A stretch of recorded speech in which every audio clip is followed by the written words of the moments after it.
ಶ್ರೀ ಗುರುಭ್ಯೋ ನಮಃ. ಹರಿ ಓಂ. ಆಪಾದಮೌಲಿಪರ್ಯಂತಂ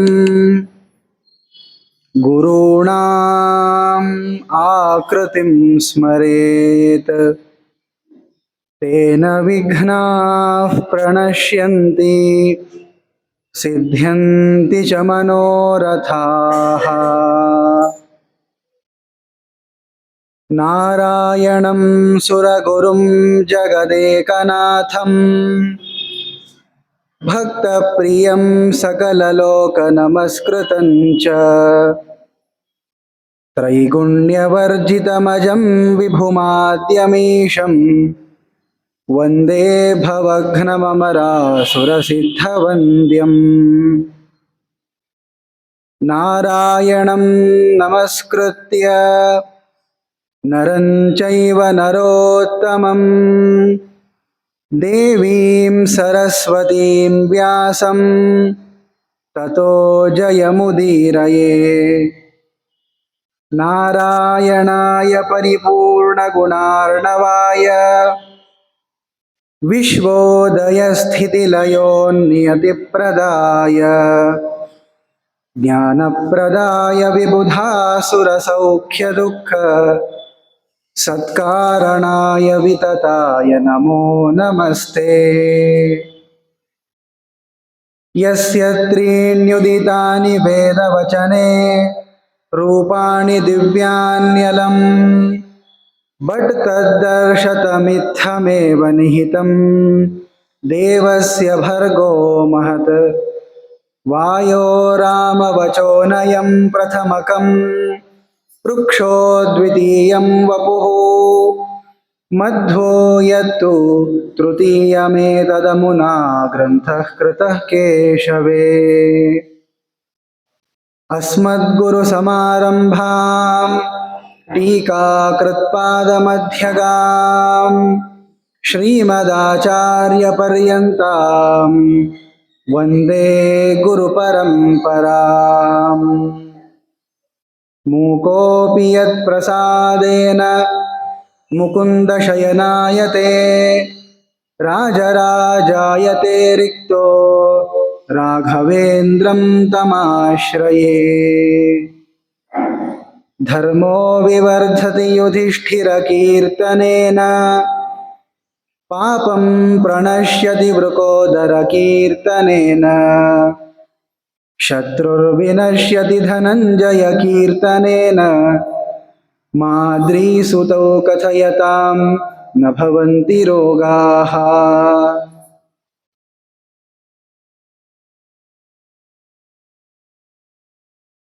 ಪರಮ ಮಂಗಲಕರವಾದ ಶ್ರೀಮನ್ ಮಹಾಭಾರತ ಗ್ರಂಥದಲ್ಲಿ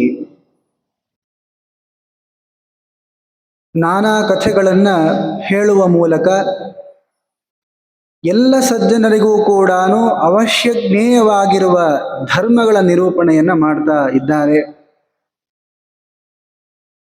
ವಿಶೇಷವಾಗಿ ಧರ್ಮಮೂರ್ತಿಯಾಗಿರತಕ್ಕ ಯುಧಿಷ್ಠಿರನನ್ನ ಕುರಿತು ಭೀಷ್ಮಾಚಾರ್ಯರು ಸಮಗ್ರವಾಗಿರುವಂತಹ ಶಾಂತಿ ಪರ್ವವನ್ನು ಹೇಳಿ ನಂತರದಲ್ಲಿ ಅನುಶಾಸನ ಪರ್ವದಲ್ಲೂ ಕೂಡ ಬಹಳಷ್ಟು ಅಂಶಗಳನ್ನು ನಿರೂಪಿಸಿಕೊಡ್ತಾ ಇದ್ದಾರೆ. ನಿನ್ನೆಯ ದಿವಸ ವಿಶೇಷವಾಗಿ ಗರುಡನ ಮಾಹಾತ್ಮ್ಯವನ್ನು ತಿಳಿಸಿಕೊಟ್ಟಿದ್ದಾರೆ.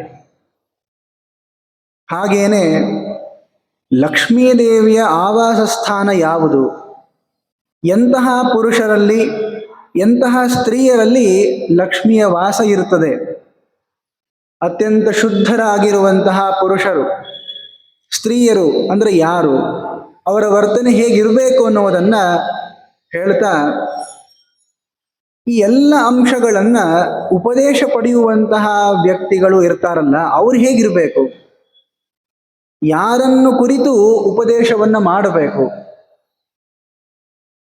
ಯಾವಾಗಲೂ ಕೂಡ ನಾವು ಯಾರಿಗೆ ಹೇಳ್ತಾ ಇದ್ದೀವಿ ಧರ್ಮವನ್ನು, ಯಾರನ್ನು ಕುರಿತು ಉಪದೇಶ ಮಾಡ್ತಾ ಇದ್ದೀವಿ ಅಂತನ್ನೋದು ಕೂಡ ಬಹಳ ಮಹತ್ವದ್ದು.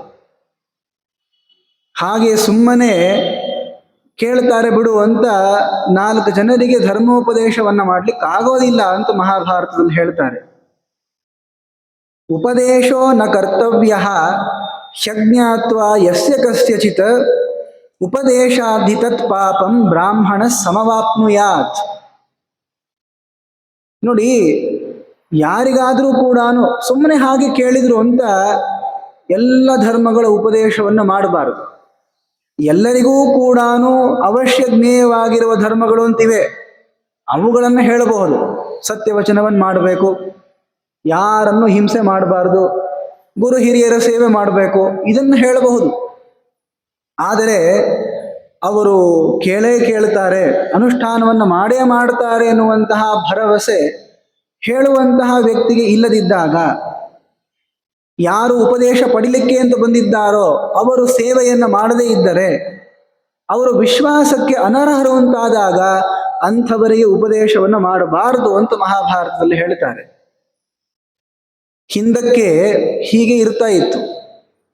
ಗುರುಗಳ ಮನೆಯಲ್ಲಿ ವಾಸ ಮಾಡಲಿಕ್ಕೆ ಅಂತ ಹೋಗುವ ಸಣ್ಣ ಸಣ್ಣ ವಿದ್ಯಾರ್ಥಿಗಳು ತಾವು ಬಂದ್ರೆ ಗುರುಗಳು ಹೇಳೋರು, ನಮಗೆ ಪಾಠ ಹೇಳಿಕೊಡ್ರಿ ಅಂತ ಅವ್ರು ಪ್ರಾರ್ಥನೆ ಕೇಳಿದರೆ, ಆಯಿತು ನಮ್ಮ ಮನೇಲಿ ಇರ್ರಿ, ನೀವು ಸೇವೆ ಮಾಡ್ಕೊಂಡಿರ್ರಿ, ಆಮೇಲೆ ನೀವು ಪಾಠ ಹೇಳ್ತೀವಿ ಅಂತ. ಹೀಗೆ ಯಾಕೆ ಮಾಡ್ತಿದ್ರು ಅಂದರೆ, ಕೆಲವೊಮ್ಮೆ ಈ ಧರ್ಮವನ್ನು ಮಾಡಬೇಕು ಅಥವಾ ಕೇಳಬೇಕು ಅನ್ನುವಂತಹ ಬುದ್ಧಿ ಬಹಳ ಕ್ಷಣಿಕ ಇರ್ತದೆ. ಏನೋ ಒಂದು ಕಾಲಕ್ಕೆ ಅನಿಸ್ತದೆ, ನಾವು ಇದನ್ನೆಲ್ಲ ಮಾಡಿಬಿಡ್ಬೇಕು ಅಂತ, ಅಥವಾ ನಾವೆಲ್ಲ ತಿಳ್ಕೊಂಡ್ಬಿಡ್ಬೇಕು ಅಂತ ಅನಿಸ್ತಿರ್ತದೆ. ಅನಿಸೋದು ನಿಜವೇ, ಅನಿಸ್ಲೇಬೇಕಾದದ್ದು. ಆದರೆ ಅದು ಎಷ್ಟು ಕಾಲ ಪರ್ಯಂತವಾಗಿರುತ್ತೆ? ಸ್ವಲ್ಪ ಅದರಲ್ಲಿ ಏನಾದರೂ ಕೂಡ ಕಾಠಿಣ್ಯದ ಅನುಭವ ಆಯಿತು ಅಂದರೆ, ಇಷ್ಟೆಲ್ಲ ಯಾರು ಮಾಡ್ತಾರ್ರಿ, ಬಿಟ್ಬಿಡೋಣ, ಇವೆಲ್ಲ ಬರೀ ಕೇಳಬೇಕಷ್ಟೇ, ಮಾಡ್ಲಿಕ್ಕೆ ಹೋಗಬಾರ್ದು ಅಂತ ಅನ್ಸ್ಕೊಂಡ್ಬಿಡ್ತೀವಿ. ಆದ್ದರಿಂದ ಇಂತಹ ವ್ಯಕ್ತಿಗಳಿದ್ದಾಗಲೇ ಆಗಲಿ, ಅಥವಾ ಇದನ್ನು ವಿಪರೀತವಾಗಿ ತಿಳಿದುಕೊಂಡು ಅದನ್ನು ಅನರ್ಥವನ್ನಾಗಿ ತಿಳಿದುಕೊಳ್ಳುವ ವ್ಯಕ್ತಿ ಇದ್ದಾನಲ್ಲ, ಅವನಿಗೂ ಕೂಡ ಉಪದೇಶವನ್ನು ಮಾಡಬಾರದು. ಯಾರು ಉಪದೇಶ ಮಾಡ್ತಾರೋ ಅವರಿಗೆ ದೋಷ ಇದೆ ಅಂತ ಹೇಳ್ತಾರೆ. ಆದ್ದರಿಂದ ಅವಶ್ಯವಾಗಿ ವಿಮರ್ಶೆಯನ್ನ ಮಾಡಿ, ಹೇಗೆ ದುಡ್ಡನ್ನು ಕೊಡೋ ಕಾಲಕ್ಕೆ ವಿಮರ್ಶೆ ಮಾಡ್ತೀವಲ್ಲ, ಈ ತಗೊಂಡು ಏನ್ ಮಾಡ್ತಾನೆ ಇದರಿಂದ, ಹಾಗೆ ಈ ವಿದ್ಯೆಯನ್ನ, ಈ ಧರ್ಮೋಪದೇಶವನ್ನು ಮಾಡೋ ಕಾಲಕ್ಕೂ ಅದಕ್ಕಿಂತ ಹೆಚ್ಚಿನ ಒಂದು ಪರೀಕ್ಷೆಯನ್ನು ಮಾಡಿ ಅವರಿಗೆ ವಿದ್ಯೆಯನ್ನು ಕೊಡಬೇಕಾದದ್ದು. ಹೀಗೆ ಮಹಾಭಾರತದಲ್ಲಿ ಈ ಒಂದು ಅಂಶವನ್ನು ಹೇಳ್ತಾ ಧರ್ಮರಾಜ ಒಂದು ಪ್ರಶ್ನೆಯನ್ನ ಕೇಳ್ತಾನೆ. ಭೀಷ್ಮರೇ, ವಿವಾಹವನ್ನ ಮಾಡಿಕೊಂಡ ಮೇಲೆ ಪುರುಷರಿಗೆ ಬಹಳ ಸುಖ ಉಂಟಾಗ್ತದೋ ಸ್ತ್ರೀಯರಿಗೆ ಉಂಟಾಗ್ತದೋ ಅಂತ ಪ್ರಶ್ನೆ ಕೇಳ್ತಾನೆ. ಅಂದ್ರೆ ಯಾರು ಸುಖಿಗಳಿರ್ತಾರೆ, ಪುರುಷರೋ ಸ್ತ್ರೀಯರೋ? ಇದನ್ನ ನಾನು ತಿಳ್ಕೊಳ್ಬೇಕಾಗಿದೆ ಅಂತ ಧರ್ಮರಾಜ ಅಂತಾನೆ. ಅದಕ್ಕೊಂದು ಕಥೆಯನ್ನ ಹೇಳ್ತಾರೆ. ಭಂಗಾಸ್ವನೇನ ಶಕ್ರಸ್ಯ ಯಥಾ ವೈರಮ ಭೂತ್ಪುರ. ಒಬ್ಬ ರಾಜ ಇದ್ದಾನೆ, ಭಂಗಾಸ್ವನ ಅಥವಾ ಭಂಗಾಶ್ವನ ಅಂತ ಅವನನ್ನು ಕರೀತಾ ಇದ್ದಾರೆ. ಆತನಿಗೂ ಇಂದ್ರನಿಗೂ ಆಗಿರುವಂತಹ ಒಂದು ಜಗಳದ ಕಥೆ. ಅದೇನೋ ದ್ವೇಷದಿಂದ ಆದದ್ದಲ್ಲ, ಇಂದ್ರ ಈತನಿಗೆ ಬುದ್ಧಿ ಕಲಿಸಬೇಕು ಅಂತ ಮಾಡಿರುವಂತಹ ಒಂದು ಕಥೆ ಅದು. ಆ ಕಥೆ ಒಳಗೆ ಈ ಒಂದು ವಿಷಯ ಬಂದಿದೆ. ಯಾರು ಬಹಳ ಸಂತುಷ್ಟರಾಗಿರ್ತಾರೆ ವಿವಾಹ ಆದ ಮೇಲೆ, ಪುರುಷರೋ ಸ್ತ್ರೀಯರೋ? ಈ ಭಂಗಾಸ್ವನ ಅನ್ನುವಂತಹ ರಾಜ ಬಹಳ ಧಾರ್ಮಿಕನೇ ಇದ್ದ. ನೋಡಿ, ಧಾರ್ಮಿಕನಾಗಿದ್ರೂ ಕೂಡ ಏನೋ ಒಂದು ತಪ್ಪಿನ ಮೂಲಕವಾಗಿ ಈತನಿಗೆ ಮಕ್ಕಳಾಗಿರೋದಿಲ್ಲ. ನೀವು ಸಾಮಾನ್ಯವಾಗಿ ಕಥೆ ಕೇಳೋ ಕಾಲಕ್ಕೆ ಹಿಂಗೆ ಬರ್ತಿರ್ತದೆ. ಬಹಳ ಧಾರ್ಮಿಕನಾದಂತಹ ವ್ಯಕ್ತಿ ಇರ್ತಾನೆ, ಆದರೂ ಕೂಡ ಒಂದು ದೋಷ ಇದೆ ಅಂತ ಬರ್ತದೆ. ಇದರಿಂದ ಗೊತ್ತಾಗೋದೇನು ಅಂದ್ರೆ, ಸಮಗ್ರವಾಗಿ ಪೂರ್ಣನಾದವರು ಯಾರೂ ಇಲ್ಲ. ಯಾರೆಲ್ಲ ಒಂದಲ್ಲ ಒಂದು ದೋಷದಿಂದ ಪೀಡಿತರಾಗೇ ಇರ್ತಾರೆ. ಆದರೆ ಇಷ್ಟೇ, ಆ ದೋಷ ಏನು ಅಂತ ತಿಳಿದು ಅದನ್ನು ಪರಿಹಾರ ಮಾಡಿಕೊಳ್ಳಬೇಕಾದದ್ದು ಎಲ್ಲರ ಕರ್ತವ್ಯ.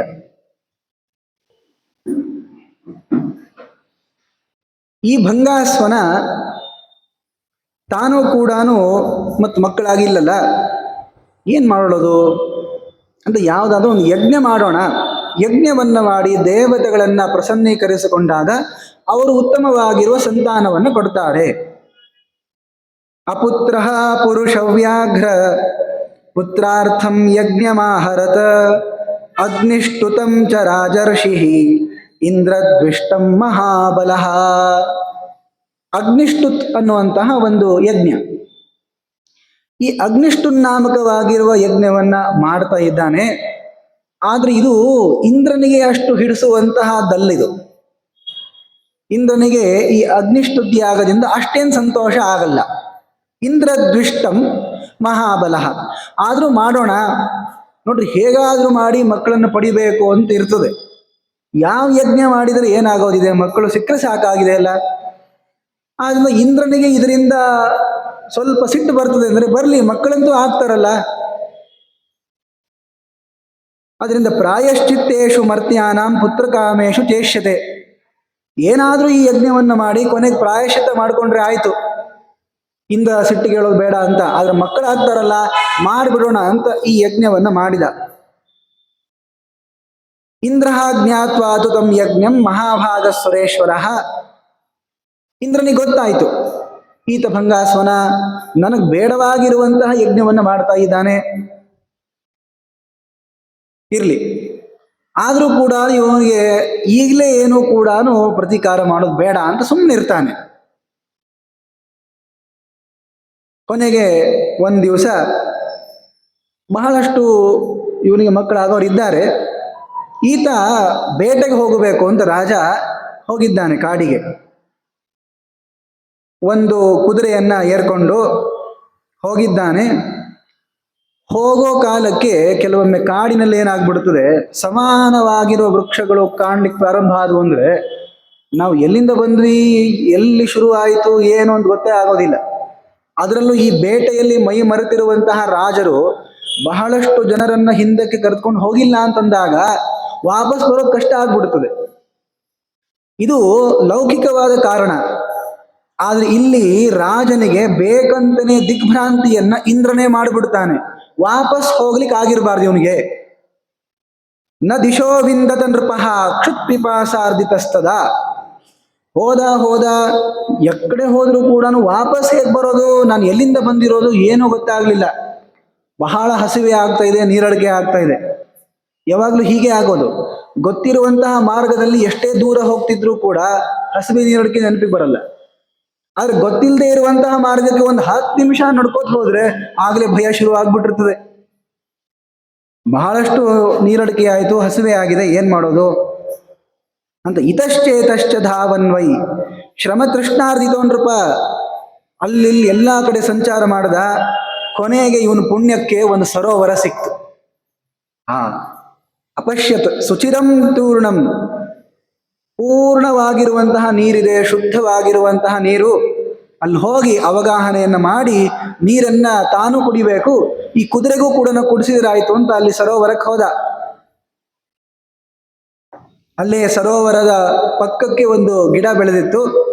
ಆ ಗಿಡಕ್ಕೆ ತನ್ನ ಕುದುರೆಯನ್ನ ಕಟ್ಟಿ ಅವಗಾಹನೆ ಮಾಡಲಿಕ್ಕೆ ಅಂತ ಹೋಗಿದ್ದಾನೆ. ಇಂದ್ರ ನೋಡ್ದ, ಮಾಡ್ತೀನಿ ನಿನಗೆ ಅಂತ ಹೇಳಿ ಈತೇನು ಸ್ನಾನ ಮಾಡ್ತಾನಲ್ಲ, ಸ್ನಾನ ಮಾಡಿ ಅವಗಾಹನ ಮಾಡಿ ಹೇಳೋಷ್ಟರಲ್ಲಿ ಇವನನ್ನ ಸ್ತ್ರೀ ಮಾಡಿಬಿಟ್ಟಿರ್ತಾನೆ. ಅವಗಾಹ್ಯ ತದ ಸ್ನಾತಃ ತತ್ರ ಸ್ನೀತ್ವಂ ಅವಾಪ್ತವಾನ್. ಸ್ತ್ರೀ ಆಗ್ಬಿಟ್ಟ ಇವನು. ಮುಳುಗೋ ಕಾಲಕ್ಕೆ ಪುರುಷ ಇದ್ದ, ಹೇಳೋಷ್ಟರಲ್ಲಿ ಸ್ತ್ರೀ ಆಗ್ಬಿಟ್ಟಿದ್ದಾನೆ. ಆತ್ಮಾನಂ ಸ್ತ್ರೀಕೃತಂ ದೃಷ್ಟ ವ್ರೀಡಿತ ನೃಪಸತ್ತಮಃ.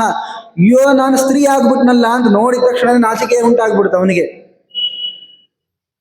ಹೆಂಗೆ ನಾನು ವಾಪಸ್ ಮನೆಗೆ ಹೋಗೋದು, ಕುದುರೆ ಆದರೂ ಹೆಂಗೆ ಇರಲಿ, ಇಲ್ಲಿ ತನಕ ನನ್ನ ದೇಹದಲ್ಲಿ ಕಾಠಿಣ್ಯ ಇತ್ತು, ಯಾರು ಬರ್ತಾರೋ ಬರಲಿ ನೋಡ್ಕೊಳ್ತೀನಿ ಅನ್ನೋ ಅಷ್ಟು ಧಾರ್ಷ್ಟ್ಯ ಇತ್ತು.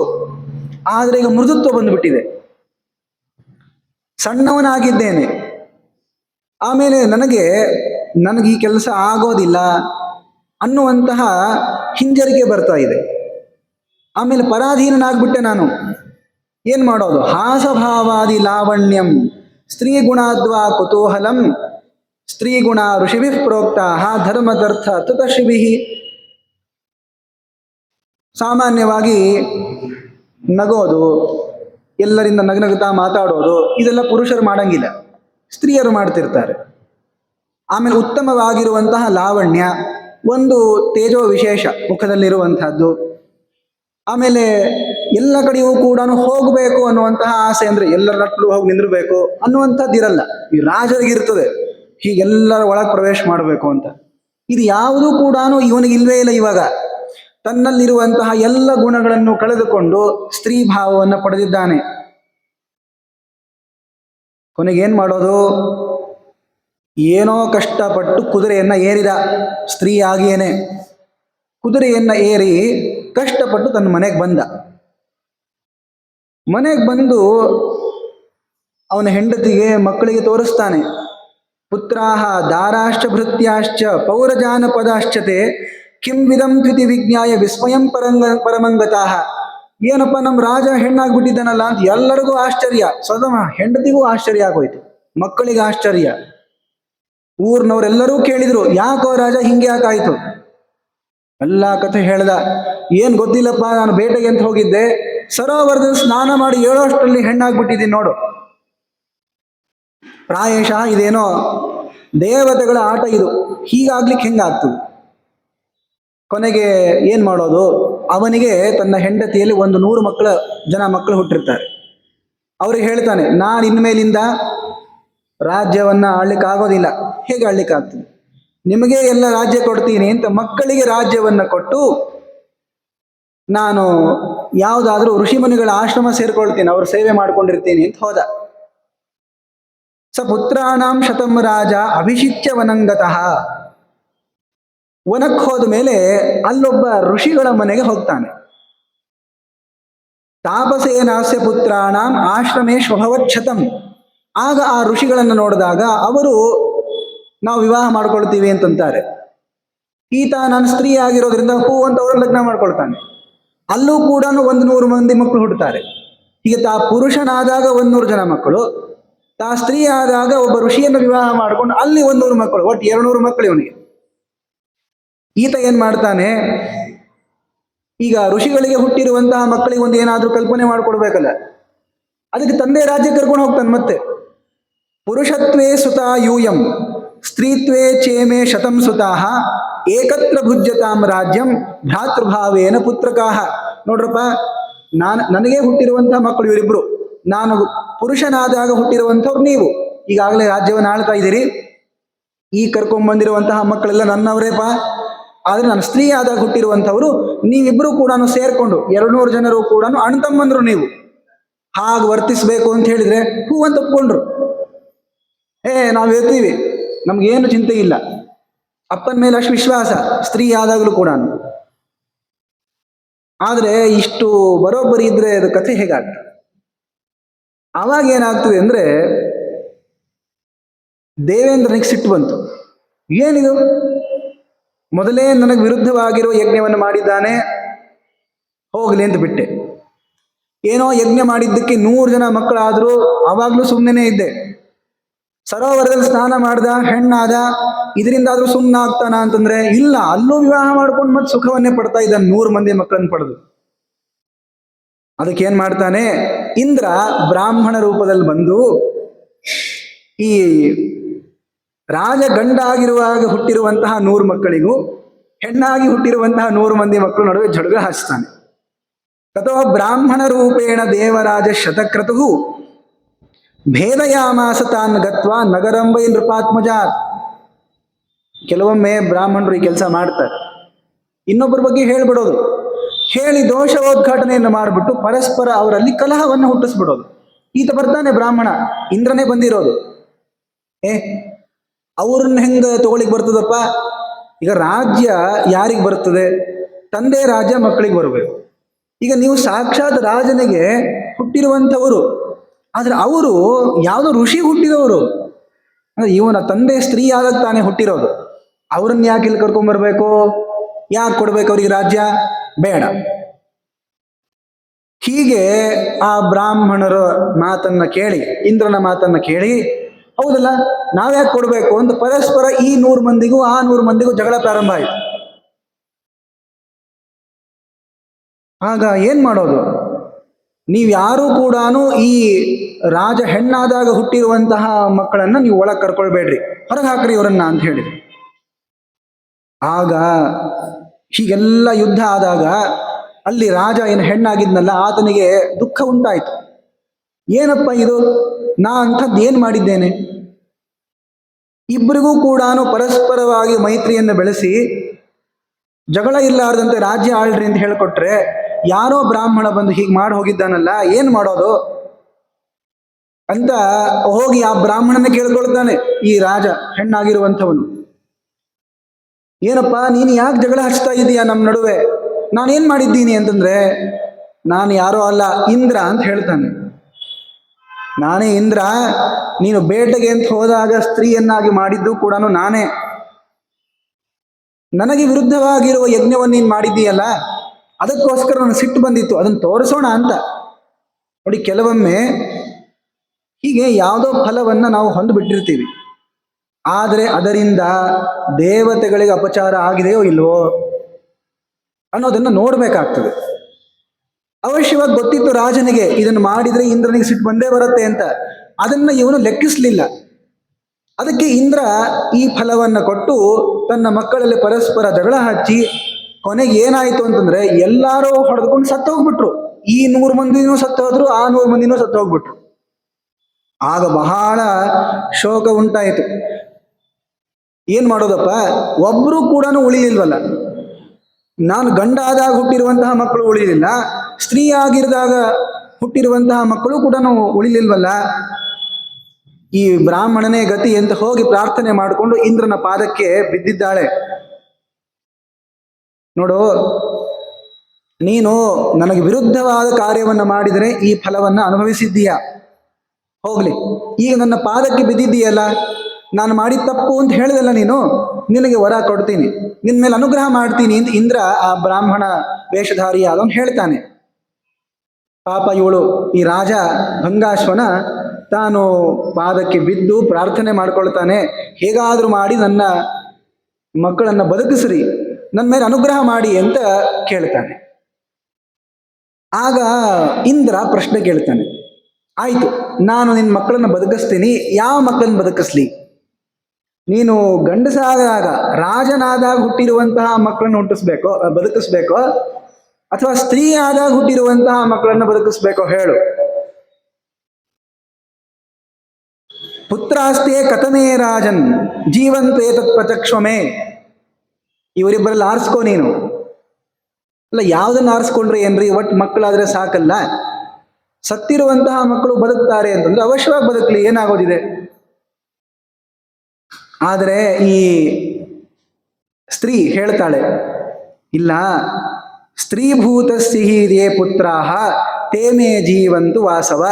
ನಾನು ಹೆಣ್ಣಾಗಿ ಏನು 100 ಜನ ಮಕ್ಕಳನ್ನ ಹಡೆದಿದ್ನಲ್ಲ, ಅವರೇ ಬದುಕಲಿ, ಅವರೇನ್ ಬೇಡ. ನಾನು ಪುರುಷನಾಗಿ ಹುಟ್ಟಿಸಿರುವಂತಹ ಮಕ್ಕಳೇನು ಬದುಕೋದು ಬೇಕಾಗಿಲ್ಲ, ಸ್ತ್ರೀಯಾಗಿ ಏನು ಮಕ್ಕಳನ್ನ ಪಡೆದಿದ್ದೆ ಅವರೇ ಬದುಕಲಿ ಎಂದ. ಇಂದ್ರ ಕೇಳ್ತಾನೆ, ಯಾಕೆ ಹೀಗೆ? ಪುರುಷೋತ್ಪಾದಿತ ಏತೆ ಕಥಂ ದ್ವೇಷ್ಯ ಸುತಸ್ತವ. ಅಲ್ಲಪ್ಪ, ನೀನೇ ಹುಟ್ಟಿಸಿರೋದಲ್ಲೇನು, ನಿನ್ನಿಂದೇ ಹುಟ್ಟಿರ್ತಕ್ಕಂತಹ ಆ ಮಕ್ಕಳನ್ನ ಬೇಡ ಅಂತಂತೀಯಲ್ಲ. ಅದಕ್ಕೆ ಉತ್ತರ ಕೊಡ್ತಾನೆ, ಸ್ತ್ರೀಭೂತ ಸಿಹಿಯೇ ಜಾತಾಹ ಸೇಹ ತೇಭ್ಯೋ ಅಧಿಕಂ ಕಥಂ. ಅವಳು ಹೇಳ್ತಾಳೆ, ಇಲ್ಲ, ನಾನು ಎರಡನ್ನೂ ಅನುಭವಿಸಿದ್ದೇನೆ. ಪುರುಷನಾಗಿ ಇದ್ರೆ ಹೇಗಿರ್ತದೆ ಅನ್ನೋದು ಗೊತ್ತಿದೆ, ಸ್ತ್ರೀಯಾಗಿ ಇದ್ರೆ ಹೇಗಿರ್ತದೆ ಅಂತಲೂ ಗೊತ್ತಿದೆ. ಈ ಎರಡನ್ನೂ ಕೂಡ ತುಲನೆ ಮಾಡಿ ನೋಡಿದಾಗ ನಾನು ಸ್ತ್ರೀಯಾಗಿ ಮಕ್ಕಳನ್ನು ಪಡೆದಾಗ ನನಗೆ ಬಹಳ ಸಂತೋಷ ಆಗಿತ್ತು. ಪುರುಷರಾದಾಗ ಏನೋ ಹುಟ್ಟ್ಯಾರ ಬಿಡು ಅಂತ ಈ ತಂದಿಗಳು ಎಂದೂ ಮಕ್ಕಳನ್ನ ಪ್ರೀತಿ ಮಾಡೋದೇ ಇಲ್ಲ, ಆದ್ದರಿಂದ ಇವ್ರಿಗೇನು ಸಂತೋಷನೂ ಆಗಿರಂಗಿಲ್ಲ.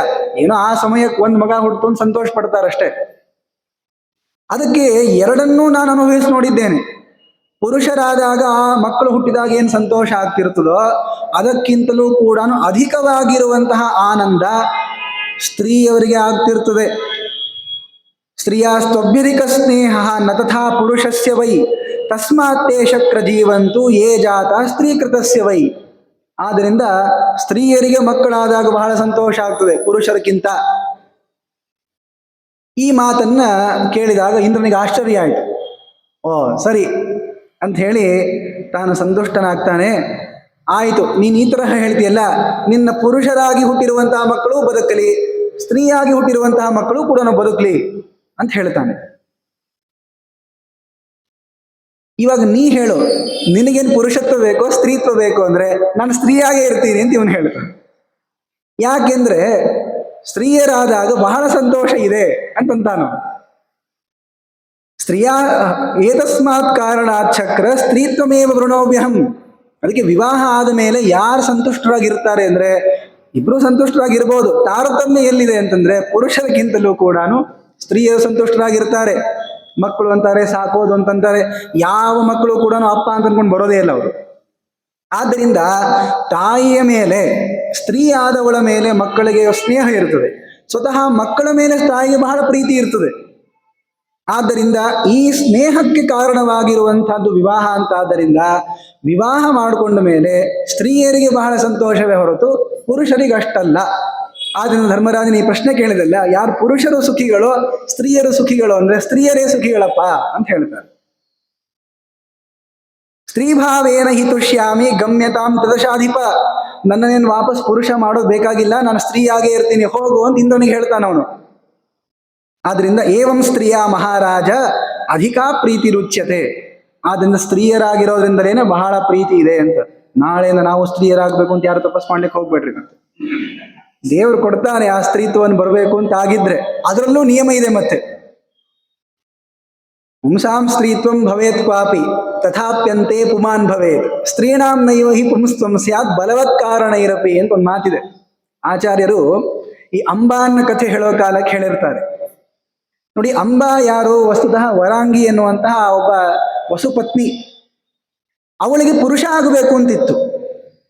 ಯಾಕೆ ಅಂತಂದ್ರೆ ಭೀಷ್ಮರನ್ನು ಕೊಲ್ಲಬೇಕು ಅಂದ್ರೆ ಪುರುಷನೇ ಆಗಬೇಕಲ್ಲ. ಈಗ ಸ್ತ್ರೀಯರ ಜೊತೆ ಭೀಷ್ಮರು ಯುದ್ಧವನ್ನೇ ಆಡಲ್ಲ, ಮತ್ತೆ ನಾನು ಎಂದೂ ಕೂಡ ಭೀಷ್ಮರನ್ನು ಕೊಲ್ಲಿಕ್ಕೆ ಆಗೋದಿಲ್ಲಲ್ಲ.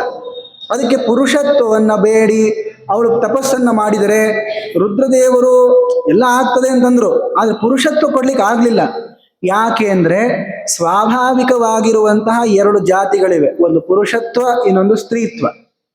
ಇದರಲ್ಲಿ ಸ್ವಾಭಾವಿಕವಾಗಿರುವ ಪುರುಷತ್ವ ಯಾರಿಗಿದೆಯೋ ಅವರು ಶಾಪವರ ಮೂಲಕವಾಗಿ ಸ್ತ್ರೀಯರಾಗಬಹುದು. ಆದರೆ ಸ್ವಾಭಾವಿಕವಾಗಿರುವ ಸ್ತ್ರೀ ಅಂತ ಯಾರಿರ್ತಾರೋ ಅವ್ರಿಗೆ ಯಾರೇ ವರ ಕೊಟ್ಟರು ಕೂಡ, ಯಾರೇ ಶಾಪ ಕೊಟ್ಟರು ಕೂಡ ಅವರು ಪುರುಷರಾಗ್ಲಿಕ್ಕೆ ಸಾಧ್ಯ ಇಲ್ಲ. ಮತ್ತು ಶಿಖಂಡಿ ಆದ್ಲಲ್ಲ ಅಂದ್ರೆ ಅಲ್ಲಿ ಪುರುಷನೂ ಕೂಡ ಇರ್ತಾನೆ, ಇವಳೂ ಇರ್ತಾಳೆ ಅಷ್ಟೇ. ಇದು ಪುರುಷ ಸಂಪರ್ಕ ರಹಿತವಾಗಿರುವ ಶರೀರದಲ್ಲಿ ಕೇವಲ ಸ್ತ್ರೀ ತಾ ಪುರುಷಳಾದ್ದು ಅನ್ನೋದಕ್ಕೆ ಎಲ್ಲಿಯೂ ಕೂಡ ಉದಾಹರಣೆಯೂ ಇಲ್ಲ, ಹಾಗಾಗೋದೂ ಇಲ್ಲ ಕೂಡ. ಆದ್ದರಿಂದ ಕೃಷ್ಣ ಪರಮಾತ್ಮನ ಏನು ಹೆಂಡತಿಯರಿದ್ದಾರೆ ನೋಡಿ, 16,100 ಜನ, ಅವರೆಲ್ಲರೂ ಕೂಡ ವಸ್ತುತಃ ಪುರುಷರೇ. ತಪಸ್ಸನ್ನ ಮಾಡಿ ಮುಖ್ಯ ಪ್ರಾಣ ದೇವರ ಮೂಲಕವಾಗಿ ನಾವು ಕೃಷ್ಣನ ಹೆಂಡತಿಯರಾಗಬೇಕು ಅಂತ ವರ ಪಡೆದದಕ್ಕೆ ಮುಖ್ಯ ಪ್ರಾಣ ದೇವರು ಕೊಟ್ಟಿರುವ ವರದಿಂದ ಅವರೆಲ್ಲರೂ ಕೂಡ ಸ್ತ್ರೀಯರಾಗಿದ್ದಾರೆ. ಮತ್ತೆ ಕೃಷ್ಣ ಪರಮಾತ್ಮನ ಅವತಾರವಾದ ಮೇಲೆ ಅವರೆಲ್ಲರೂ ಕೆಲವರು ಮ್ಲೇಚ್ಛರಿಗೆ ಅವರು ಇವರಿಗೆ ಸಿಕ್ಕು ಒದ್ದಾಡ್ಬಿಟ್ಟು ಕೃಷ್ಣನ ಶಾಪ ಇರುತ್ತೆ, ಅವರು ದೇಹ ಪರಿತ್ಯಾಗ ಮಾಡಿಬಿಡ್ತಾರೆ, ಮತ್ತು ಅವರು ಅಗ್ನಿಪುತ್ರರಾಗೇ ಆಗೋದು. ಆದರೆ ಸ್ವಾಭಾವಿಕ ಸ್ತ್ರೀತ್ವ ಯಾರಿಗಿರ್ತದೋ ಅವರು ಪುರುಷರಾಗಲಿಕ್ಕೆ ಸಾಧ್ಯ ಇಲ್ಲ. ಪುರುಷರಿಂದ ಅಧಿಷ್ಠಿತವಾದ ಶರೀರದಲ್ಲಿ ಇವರು ಇರ್ಬೋದಷ್ಟೇ, ಅದಕ್ಕೆ ಶಿಖಂಡಿ ಉದಾಹರಣೆ. ಆದರೆ ಸಾಕ್ಷಾತ್ತಾಗಿ ಪುರುಷರು ಸ್ತ್ರೀಯರಾಗುವಂತೆ ಆಗೋದಿಲ್ಲ. ಆದ್ರಿಂದ ಒಂದ್ ರೀತಿ ವಿಚಾರ ಮಾಡಿದರೆ ಈ ಪುರುಷತ್ವ ಅಂತನ್ನೋದು ಕೆಲವೊಮ್ಮೆ ಈ ತರಹ ಶಾಪ ಹಾಗೂ ವರಗಳಿಂದ ಹೋಗಿ ಸ್ತ್ರೀತ್ವ ಬಂದ್ಬಿಡ್ತದೆ. ನಿಜವಾದ ಸ್ತ್ರೀತ್ವ ಇದ್ದವರಿಗೆ ಯಾರೇ ಏನು ವರ ಕೊಟ್ಟರು ಕೂಡ ಪುರುಷತ್ವ ಬರಲ್ಲ. ಇದು ಮಹತ್ವ ಸ್ತ್ರೀಯರದು ಅಂತ ಆ ಅಂಬೆಯ ಕಥೆ ಹೇಳೋ ಕಾಲಕ್ಕೆ ಹೇಳಿರ್ತಾರೆ. ಹೀಗೆ ಈ ರಾಜನ ಕಥೆಯಿಂದ ಪುರುಷ ಸ್ತ್ರೀಯರಲ್ಲಿ ಸುಖಿಗಳು ಯಾರು ಅನ್ನೋದನ್ನ ನಿರ್ಣಯಿಸಿ ಮುಂದೆ ಹೇಳ್ತಾರೆ. ನೋಡಿ, ಯಾವಾಗಲೂ ಕೂಡ ಎಷ್ಟಾಗ್ತದೋ ಅಷ್ಟು 3 ಕರಣಗಳಿಂದ ಮನಸ್ಸು, ಮಾತು ಹಾಗೂ ಶರೀರ, ಇವುಗಳಿಂದ ದೋಷಗಳ ಪರಿತ್ಯಾಗವನ್ನು ಮಾಡಬೇಕಾದದ್ದು, ಗುಣ ಸಂಪಾದನೆ ಮಾಡಬೇಕಾದದ್ದು. ದೇವೇ ನಾರಾಯಣೇ ಭಕ್ತಿ ಶಂಕರೇ ಸಾಧು ಪೂಜೆಯ ಧ್ಯಾನೇನಾಥ ಜಪಃ ಕಾರ್ಯ ಸ್ವಧರ್ಮೈ ಶ್ರುತಿಚೇಜಸ. ಉತ್ತಮವಾಗಿರುವಂತಹ ಮನಸ್ಸು ಇದೆ ಅಂತನ್ನೋರು ಏನು ಮಾಡ್ತಿರ್ತಾರೆ ಅಂದರೆ, ಆ ಭಗವಂತನಲ್ಲಿ, ನಾರಾಯಣ ದೇವರಲ್ಲಿ ಶುದ್ಧವಾದ ಮನಸ್ಸನ್ನು ಇಟ್ಟಿರ್ತಾರೆ, ಧ್ಯಾನವನ್ನು ಮಾಡ್ತಿರ್ತಾರೆ, ಜಪವನ್ನು ಮಾಡ್ತಿರ್ತಾರೆ. ಇವೆಲ್ಲವೂ ಕೂಡ ಮನಃಪೂರ್ವಕವಾಗಿ ನಡೆಯುವಂತಹವುಗಳು. ಆದ್ದರಿಂದ ಅವರು ಮನಸ್ಸಿನ ಶುದ್ಧಿಯನ್ನು ಹೀಗೆ ಸಂಪಾದನೆ ಮಾಡ್ತಾರೆ. ಇದನ್ನು ನಾವು ಮಾಡಬೇಕಾದದ್ದು.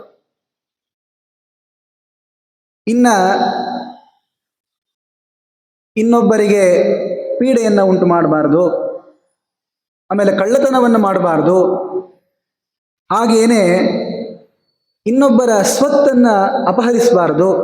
ಅದೇ ಕಳ್ಳತನನೇ ಬಂದಿರುವಂಥದ್ದು.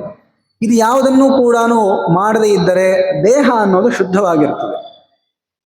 ಇನ್ನು ಅಸತ್ಪ್ರಲಾಪಂ ಪಾರುಷ್ಯಂ ಪೈಶೂನ್ಯಂ ಅನೃತಂ ತಥಾ ಚತ್ವಾರಿ ವಾಚ ರಾಜೇಂದ್ರ ನಜಲ್ಪೇನ್ ನಾನು ಚಿಂತೆಯೇ. ಸುಮ್ಮನೆ ವ್ಯರ್ಥವಾಗಿ ಹರಟೆಯನ್ನು ಹೊಡೆಯೋದ್ರಿಂದಲೂ ಕೂಡ ದೋಷ ಇದೆ. ಅಲ್ಲಿ ನಾವು ಯಾರನ್ನು ಬೈಯಂಗಿಲ್ರಿ, ನಾವು ಯಾರನ್ನೂ ಬೈಯಲ್ಲ, ಯಾರು ದೋಷ ಎಣಸಲ್ಲ. ನಮ್ಮಷ್ಟಕ್ಕೆ ನಾವು ಹರಟೆ ಹೊಡಿತೀವಿ ಅಂದರೆ ಅದರಿಂದನೂ ದೋಷ ಇದೆ. ಮಧ್ವಾಚಾರ್ಯರು ಭೀಮಸೇನ ದೇವರು ಎಷ್ಟು ದೊಡ್ಡವರು ಅಂತ ಹೇಳೋ ಕಾಲಕ್ಕೆ ಅವರಿಗೆ ತುಂಬ ಬಲ ಇದೆ, ತುಂಬ ಶಕ್ತಿ ಇದೆ. ಎರಡೂ ಸೈನ್ಯಗಳಲ್ಲೂ ಕೂಡ ಇವರಿಗೆ ಸಮಾನನಾದಂತಹ ಬುದ್ಧಿವಂತ ಇನ್ನೊಬ್ಬನಿಲ್ಲ ಅಂತ ಹೇಳ್ತಾ, ಪ್ರಲಾಪಸ್ಯ ಚ ವರ್ಜನೆ ಭೀಮಸೇನ ಸಮೋ ನಾಸ್ತಿ. ಪ್ರಲಾಪ ವರ್ಜನ, ವ್ಯರ್ಥ ಮಾತಾಡೋದು, ಆ ಮಾತಿಗೆ ಅರ್ಥನೇ ಇರೋದಲ್ಲ. ಅದು ನಿಂದ ಅಂತನೂ ಆಗಿರೋದಿಲ್ಲ, ಇನ್ನೊಬ್ಬರ ಸ್ತುತಿ ರೂಪದಲ್ಲೂ ಇರಲ್ಲ, ಆದರೆ ಅದರಿಂದ ಏನು ಆಗ್ತಾನೂ ಇರಲ್ಲ ಅಂತ ನಾವು ಅಂದ್ಕೊಂಡಿರ್ತೀವಷ್ಟೇ. ಆದರೆ ಅಸತ್ ಪ್ರಲಾಪವನ್ನು, ವ್ಯರ್ಥವಾಗಿರುವ ಹರಟೆಯನ್ನು ಹೊಡೆಯೋದ್ರಿಂದಲೂ ಕೂಡ ದೋಷವಿದೆ.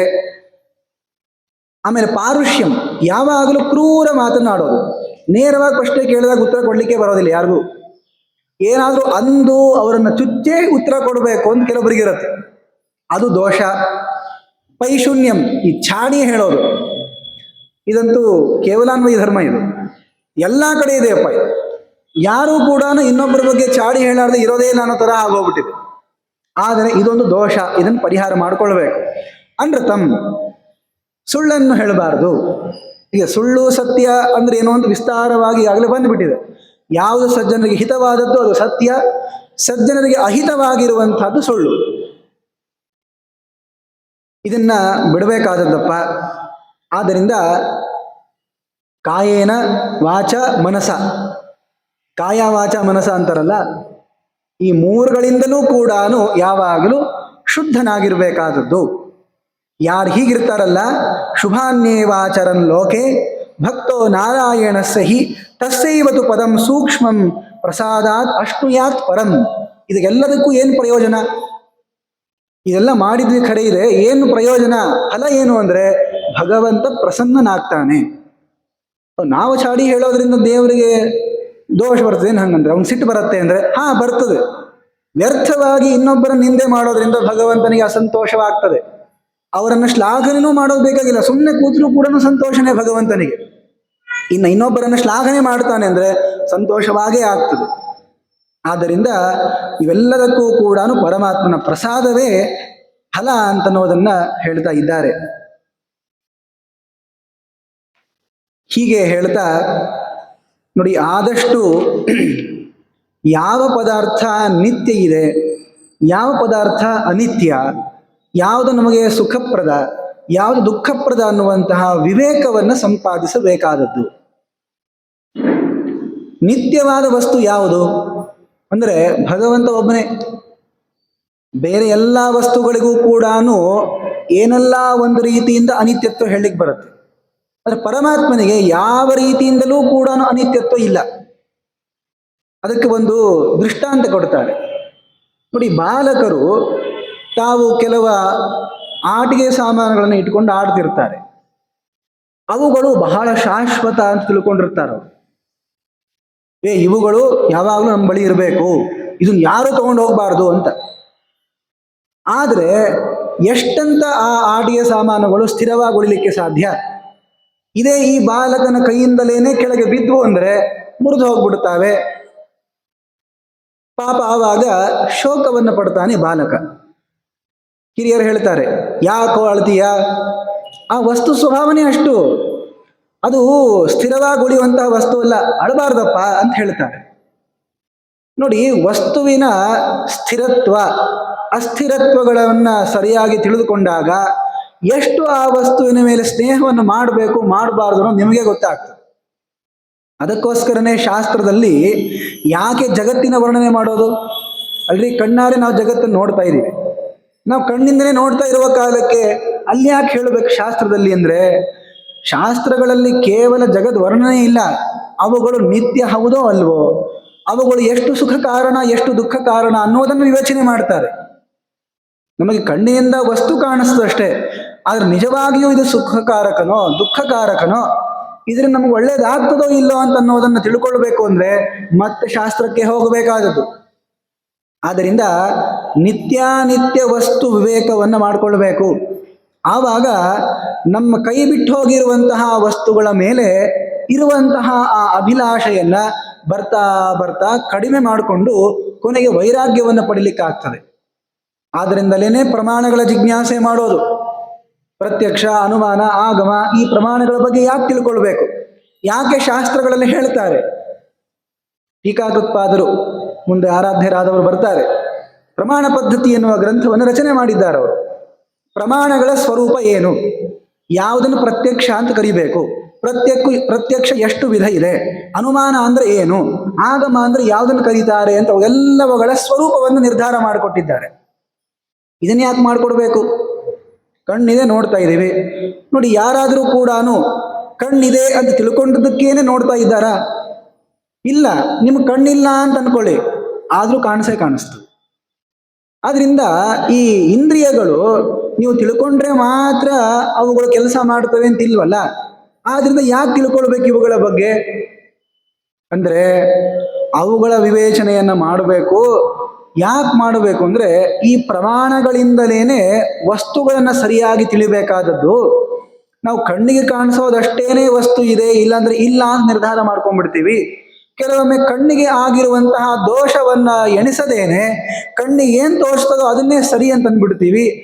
ಇವೆಲ್ಲದ ಸ್ವರೂಪವನ್ನ ಚಿಂತನೆ ಮಾಡಿ ಕೊನೆಗೆ ಇದ್ರ ಫಲ ಏನು ಅಂದ್ರೆ, ಇಂತಹ ಪ್ರಮಾಣಗಳಿಂದ ನಿತ್ಯಾನಿತ್ಯ ವಸ್ತು ವಿವೇಕವನ್ನು ಮಾಡಿಕೊಂಡು ಪದಾರ್ಥಗಳ ಮೇಲಿರುವಂತಹ ಆಸೆಯನ್ನ ತೊರೆದು ವೈರಾಗ್ಯ ಸಂಪಾದನೆಯನ್ನು ಮಾಡಿ ಪರಮಾತ್ಮನ ಜ್ಞಾನ ಸಂಪಾದನೆ ಮಾಡಬೇಕು ಅಂತ ಅಲ್ಲಿ ತನಕ ಇದೆ.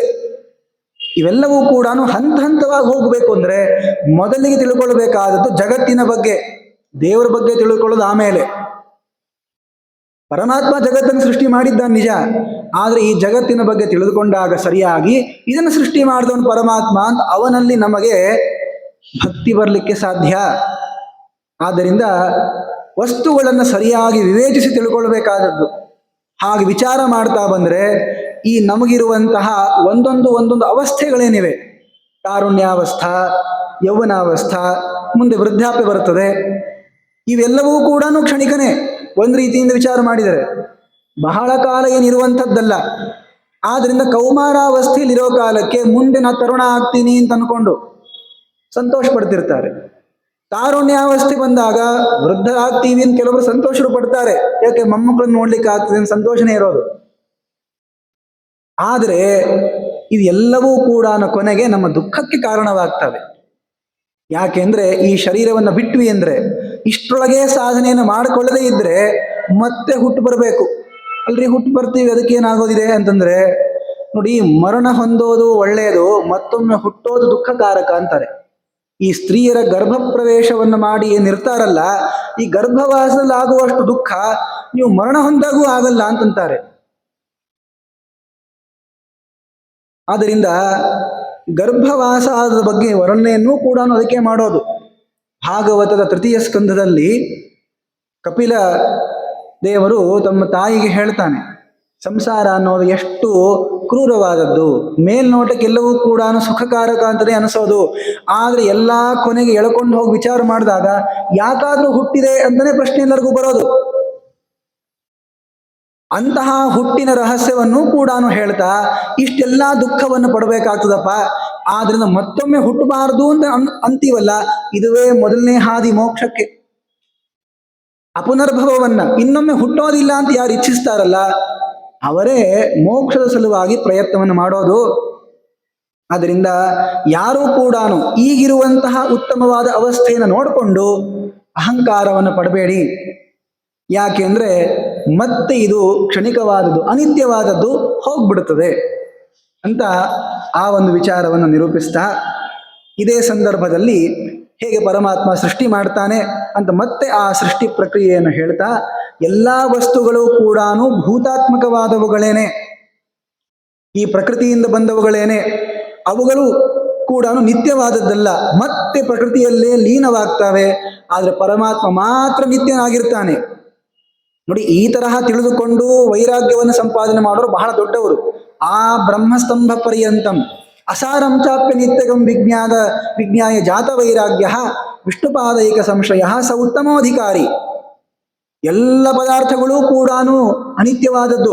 ಬ್ರಹ್ಮದೇವರಿಂದಲೂ ನನಗೆ ಸಾಕ್ಷಾತ್ತಾಗಿ ಸ್ವತಂತ್ರವಾಗಿ ಏನಾಗಬೇಕಾದದ್ದಿಲ್ಲ, ಯಾಕೆ ಅವರು ಅಸ್ವತಂತ್ರರೇ ಅಂತ ತಿಳಿದು ಪರಮಾತ್ಮನಲ್ಲಿ ಮಾತ್ರ ಭಕ್ತಿಯನ್ನು ಮಾಡುವಂತಹ ವ್ಯಕ್ತಿ ಏನಿದ್ದಾನಲ್ಲ ಆತ ಬಹಳ ದೊಡ್ಡವ. ಆದರೂ ಕೂಡ ಅವರವರ ಯೋಗ್ಯತೆಗೆ ತಕ್ಕಂತೆ ಪದಾರ್ಥಗಳಲ್ಲಿ ವೈರಾಗ್ಯವನ್ನು ಸಂಪಾದನೆ ಮಾಡಿ ಭಗವಂತನ ಭಜಿಸಬೇಕಾದದ್ದು ಎಲ್ಲರ ಕರ್ತವ್ಯ ಅನ್ನೋದನ್ನ ಹೇಳ್ತಾ, ಒಬ್ಬ ಋಷಿಯ ಕಥೆಯನ್ನ ಮಹಾಭಾರತದಲ್ಲಿ ತೋರಿಸ್ತಾರೆ. ನೋಡಿ, ಈ ಅನುಶಾಸನ ಪರ್ವದಲ್ಲಿ ಬಹಳ ಪ್ರಸಿದ್ಧವಾಗಿ ಬರುವಂತಹದ್ದು ವಿಷ್ಣು ಸಹಸ್ರನಾಮ. ವಿಷ್ಣು ಸಹಸ್ರನಾಮದ ಉಪದೇಶವನ್ನ ಇಡೀ ಜಗತ್ತಿಗೆ ಮಾಡಿರುವಂತಹ ಕಥೆಯನ್ನು ಇದೇ ಅನುಶಾಸನ ಪರ್ವದಲ್ಲೇ ಹೇಳ್ತಾರೆ. ಕೇವಲ ವಿಷ್ಣು ಸಹಸ್ರನಾಮವಷ್ಟೇ ಅಲ್ಲ, ಶಿವನ ಸಹಸ್ರನಾಮವನ್ನು ಕೂಡ ಇದೇ ಅನುಶಾಸನ ಪರ್ವದಲ್ಲೇ ಹೇಳ್ತಾರೆ. ಶಿವನ ಮಹಾತ್ಮವನ್ನು ತಿಳಿಸ್ಕೊಡ್ತಾರೆ. ಮಹಾಭಾರತದಲ್ಲಿ ಇಲ್ಲದೇ ಇರುವಂತಹ ವಿಚಾರಗಳೇ ಇಲ್ಲ, ಅವೆಲ್ಲವನ್ನ ಇಲ್ಲೇ ನಿರೂಪಿಸೋದು. ಇಂತಹ ಎಲ್ಲ ಶಿವನ ಮಹಾತ್ಮ್ಯವನ್ನ ನಿರೂಪಿಸಿ ಸ್ವತಃ ಕೃಷ್ಣ ತಾನು ಹೇಳ್ತಾನೆ, ನಾನು ಶಿವನ ಆರಾಧನೆಯನ್ನೇ ಮಾಡಿ ಮಕ್ಕಳನ್ನು ಪಡೆದಿರೋದು. ಇದನ್ನ ಹೇಳಿದ್ದಾರೆ ಕೂಡ. ಉತ್ತಮವಾಗಿರುವಂತಹ ಸಂತಾನ ಆಗಬೇಕು ಅಂದ್ರೆ ಉಮಾಮಹೇಶ್ವರರ ಕಥೆಯನ್ನು ಕೇಳಬೇಕು. ಹೌದು, ಅವಶ್ಯವಾಗಿ ಕೇಳಲೇಬೇಕಾದದ್ದೇ. ಸ್ವತಃ ಆಚಾರ್ಯರೇ ಹೇಳ್ತಾರೆ, ಯಾರು ಉಮಾಮಹೇಶ್ವರರ ಕಥೆಯನ್ನ ಕೇಳಿ ಪಾರ್ವತೀ ದೇವಿಯವರು ವಾಕ್, ಮಾತಿಗೆ ಅಭಿಮಾನಿಯಾದ ದೇವತ, ಮನಸ್ಸಿಗೆ ಅಭಿಮಾನಿಯಾಗಿರುವಂಥವನು ಶಿವ ಅಂತ ತಿಳಿದು ವಾಕ್ ತತ್ವ ಅನ್ನೋದು ಮನಃಪೂರ್ವಕವಾಗಿರ್ತದೆ ಅಂತ ಯಾರು ತಿಳಿತಾರಲ್ಲ, ಇವರಿಬ್ಬರ ಈ ಸಂಬಂಧವನ್ನ, ಉಮಾಮಹೇಶ್ವರರ ಸಂಬಂಧವನ್ನು ತಿಳಿದಂತಹ ವ್ಯಕ್ತಿ ಎಂದೂ ದಾಂಪತ್ಯದಿಂದ ವಿಯುಕ್ತನಾಗಲ್ಲ, ಉತ್ತಮವಾಗಿರುವ ದಾಂಪತ್ಯವನ್ನು ಪಡಿತಾನೆ ಅಂತ ಸ್ವತಃ ಬ್ರಹ್ಮಸೂತ್ರ ಭಾಷೆಯಲ್ಲಿ ಹೇಳ್ತಾರೆ ಆಚಾರ್ಯ. ಆದ್ರಿಂದ ಈ ವೈಷ್ಣವರಾದವರು ಶಿವಾಯ ನಮಃ ಅನ್ನಬಾರದು ಅಂತ ಎಲ್ಲೂ ಕೂಡ ಇಲ್ಲ. ಶಿವ ಉತ್ತಮನಾಗಿರುವಂತಹ ವಿಷ್ಣು ಭಕ್ತ, ಆತನ ಆರಾಧನೆಯನ್ನು ಮಾಡದೇ ಇದ್ದರೆ ವಿಷ್ಣು ಭಕ್ತರಿಗೆ ಒಳಿತಿಲ್ಲ ಅನ್ನೋದನ್ನು ಸ್ವತಃ ಹೇಳಿರುವಂತಹದ್ದು. ಅದಕ್ಕೋಸ್ಕರ ಆ ಶಿವನ ಮಹಾತ್ಮ್ಯವನ್ನು ತಿಳಿಸಿ, ಹೇಗೆ ಋಷಿಗಳಾದವರು, ಉತ್ತಮರಾಗಿರುವಂತಹ ತಪಸ್ವಿಗಳು ಕಾಮವನ್ನು ಗೆಲ್ತಾರೆ ಅನ್ನುವ ಕಥೆಯನ್ನ, ಒಂದು ವಿಚಾರವನ್ನು ತಿಳಿಸಿಕೊಡುವಂತಹ ಅಷ್ಟಾವಕ್ರರ ಚರಿತ್ರೆಯನ್ನು ಹೇಳ್ತಾರೆ. ಅಷ್ಟಾವಕ್ರರು ಬಹಳ ತಪಸ್ವಿಗಳಾದವರು. ಅವರು ಹಾಗೆ ಸಂಚಾರವನ್ನು ಮಾಡ್ತಾ ಇರುವ ಕಾಲಕ್ಕೆ ಒಬ್ಬ ಮಹಾತಪಸ್ವಿಯಾಗಿರುವಂತಹ ವದಾನ್ಯ ಅಂತ ಒಬ್ಬ ಋಷಿ, ಆ ವದಾನ್ಯ ಋಷಿಯ ಮಗಳನ್ನು ನೋಡ್ತಾರೆ. ಸುಪ್ರಭಾ ಅಂತ ಅವಳ ಹೆಸರು. ಗುಣಪ್ರಭಾವಶೀಲೇನ ಚಾರಿತ್ರೇಣ ಚ ಶೋಭನಾಂ, ಬಹಳ ಒಳ್ಳೆ ಗುಣಗಳಿವೆ, ಉತ್ತಮ ಸ್ವಭಾವ ಅವಳದು. ಅಂತಹ ಆ ವದಾನ್ಯ ಋಷಿಯ ಮಗಳಾಗಿರುವ ಸುಪ್ರಭೆಯನ್ನು ನೋಡಿ ಇವಳನ್ನು ವಿವಾಹ ಮಾಡಿಕೊಳ್ಳಬೇಕು ಅಂತ ಅಷ್ಟಾವಕ್ರರಿಗೆ ಮನಸ್ಸಿಗೆ ಅನಿಸ್ತು. ತಾವು ಮನೆ ತನಕ ಬಂದು ಈ ವದಾನ್ಯ ಋಷಿಗೆ ಕೇಳ್ತಾರೆ, ನಾನು ನಿನ್ನ ಮಗಳನ್ನು ವಿವಾಹ ಮಾಡ್ಕೋಬೇಕು ಅಂತಿದ್ದೇನೆ, ಕೊಡ್ತೀರೇನಪ್ಪ ಅಂತಾನೆ ಕೇಳಿದವರು. ಆಗ ವದಾನ್ಯ ಹೇಳ್ದ, ಕೊಡೋದಿಲ್ಲ ಅಂತೇನು ಹೇಳಿಲ್ಲ, ಆದರೆ ಒಂದು ಕೆಲಸ ಮಾಡಬೇಕಪ್ಪ, ವಿವಾಹ ಮಾಡಿಕೊಳ್ಳಬೇಕು ಅಂತನ್ನುವ ವ್ಯಕ್ತಿಗಳು ಅವಶ್ಯವಾಗಿ ಕೆಲವು ವಿಚಾರಗಳನ್ನು ತಿಳ್ಕೊಂಡಿರ್ಬೇಕಾಗತ್ತೆ. ಅದಕ್ಕೆ ನೋಡು, ನೀನು ಬಹಳ ಉತ್ತಮನೇ ಇದ್ದೀಯ, ಯಾವ ಸ್ತ್ರೀಯನ್ನು ಕೂಡ ನೋಡಿದವನಲ್ಲ, ಆಮೇಲೆ ತಪಸ್ವಿಯೂ ಇದ್ದೀಯ, ಆದರೂ ಕೂಡ ನೀನೊಂದು ಕೆಲಸ ಮಾಡಬೇಕು. ಏನು ಮಾಡಬೇಕು ಅಂದರೆ, ಉತ್ತರ ದಿಕ್ಕಿಗೆ ಹೋಗಿ ಅಲ್ಲೊಬ್ಬ ಸ್ತ್ರೀ ಇದ್ದಾಳೆ, ಅವಳನ್ನು ಮಾತಾಡಿಸ್ಕೊಂಡು ಬರಬೇಕು. ಅಲ್ಲಿಂದ ವಾಪಸ್ ಬರಬೇಕು. ಇಲ್ಲಿಂದ ಉತ್ತರ ದಿಕ್ಕಿಗೆ ಹೋಗಿ ಹಿಮವತ್ ಪರ್ವತದ ಬಳಿ ಒಂದು ಆಶ್ರಮ ಇದೆ, ಅಲ್ಲೊಬ್ಬ ಸ್ತ್ರೀ ಇದ್ದಾಳೆ, ಅವಳ ಜೊತೆ ಮಾತಾಡಿಕೊಂಡು ವಾಪಸ್ ಬರಬೇಕಾದದ್ದು. ಆಮೇಲೆ ನಿನಗೆ ಕನ್ಯೆಯನ್ನು ಕೊಡ್ತೀನಿ ಅಂತ ಹೇಳ್ತಾನೆ. ಸರಿ, ಹೇಗೆ ಹೋಗಬೇಕು ಮಾರ್ಗ ಹೇಳ್ರಿ ಅಂತ ಅಷ್ಟಾವಕ್ರರು ಕೇಳ್ತಾರೆ. ನೋಡಪ್ಪ, ಉತ್ತರ ದಿಕ್ಕಿಗೆ ಪ್ರಯಾಣ ಬೆಳೆಸು. ಅಲ್ಲಿ ಕುಬೇರನ ಒಂದು ಮನೆ ಬರುತ್ತೆ, ಅದನ್ನು ದಾಟ್ಕೊಂಡು ಹೋಗಿ ರುದ್ರದೇವರ ಮನೆ ಇದೆ ಹಿಮವತ್ ಪರ್ವತದ ಹತ್ತಿರ, ಅದನ್ನೂ ಕೂಡ ದಾಟ್ಕೊಂಡು ಹೋಗಬೇಕು. ಅನೇಕ ವೃಕ್ಷಗಳು ಬೆಳೆದಿರ್ತವೆ. ಆ ವೃಕ್ಷಗಳ ಹತ್ತಿರಕ್ಕೆ ಒಂದು ದೊಡ್ಡದಾಗಿರುವ ಪರ್ವತ ಇದೆ. ಆ ಪರ್ವತದ ಬಳಿ ಒಬ್ಬ ಸ್ತ್ರೀ ಇದ್ದಾಳೆ, ವೃದ್ಧಳಾದವಳು. ಅವಳನ್ನ ಮಾತಾಡಿಸ್ಕೊಂಡು ಬರಬೇಕು ಅಷ್ಟೆ. ಎಲ್ಲರಿಂದ ಪೂಜ್ಯರಾದವಳು ಅವಳು. ಹೋಗು ಅಂತ ಹೇಳ್ತಾಳೆ. ಸರಿ ಅಂತ ಈ ವದಾನ್ಯ ಋಷಿಯ ಮಾತನ್ನ ಕೇಳಿ ಅಷ್ಟಾವಕ್ರರು ತಾವು ಉತ್ತರ ದಿಕ್ಕನ್ನು ಕುರಿತು ಪ್ರಯಾಣವನ್ನು ಬೆಳೆಸಿ, ಯಾವ ಸ್ತ್ರೀ ಇವಳನ್ಯಾಕೆ ನೋಡ್ಕೊಂಡು ಬರಬೇಕು ಅಂತ ಹೇಳ್ತಾ ಇದ್ದಾನೆ ಅಂತ ಹೋಗ್ತಾರೆ. ತಥೋ ಗಚ್ಚತ್ ಸ ಭಗವಾನ್ ಉತ್ತರಾಂ ದಿಶಂ ಹಿಮವಂತಂ ಗಿರಿಶ್ರೇಷ್ಠಂ ಸಿದ್ಧಚಾರಣ ಸೇವಿತಂ. ಉತ್ತರ ದಿಕ್ಕಿಗೆ ಹೋಗ್ತಾ ಇದ್ದಾರೆ. ಎಲ್ಲ ಸಿದ್ಧರು ಚಾರಣರು ತಪಸ್ ಮಾಡ್ತಾ ಕೂತ್ಕೊಂಡಿದ್ದಾರೆ.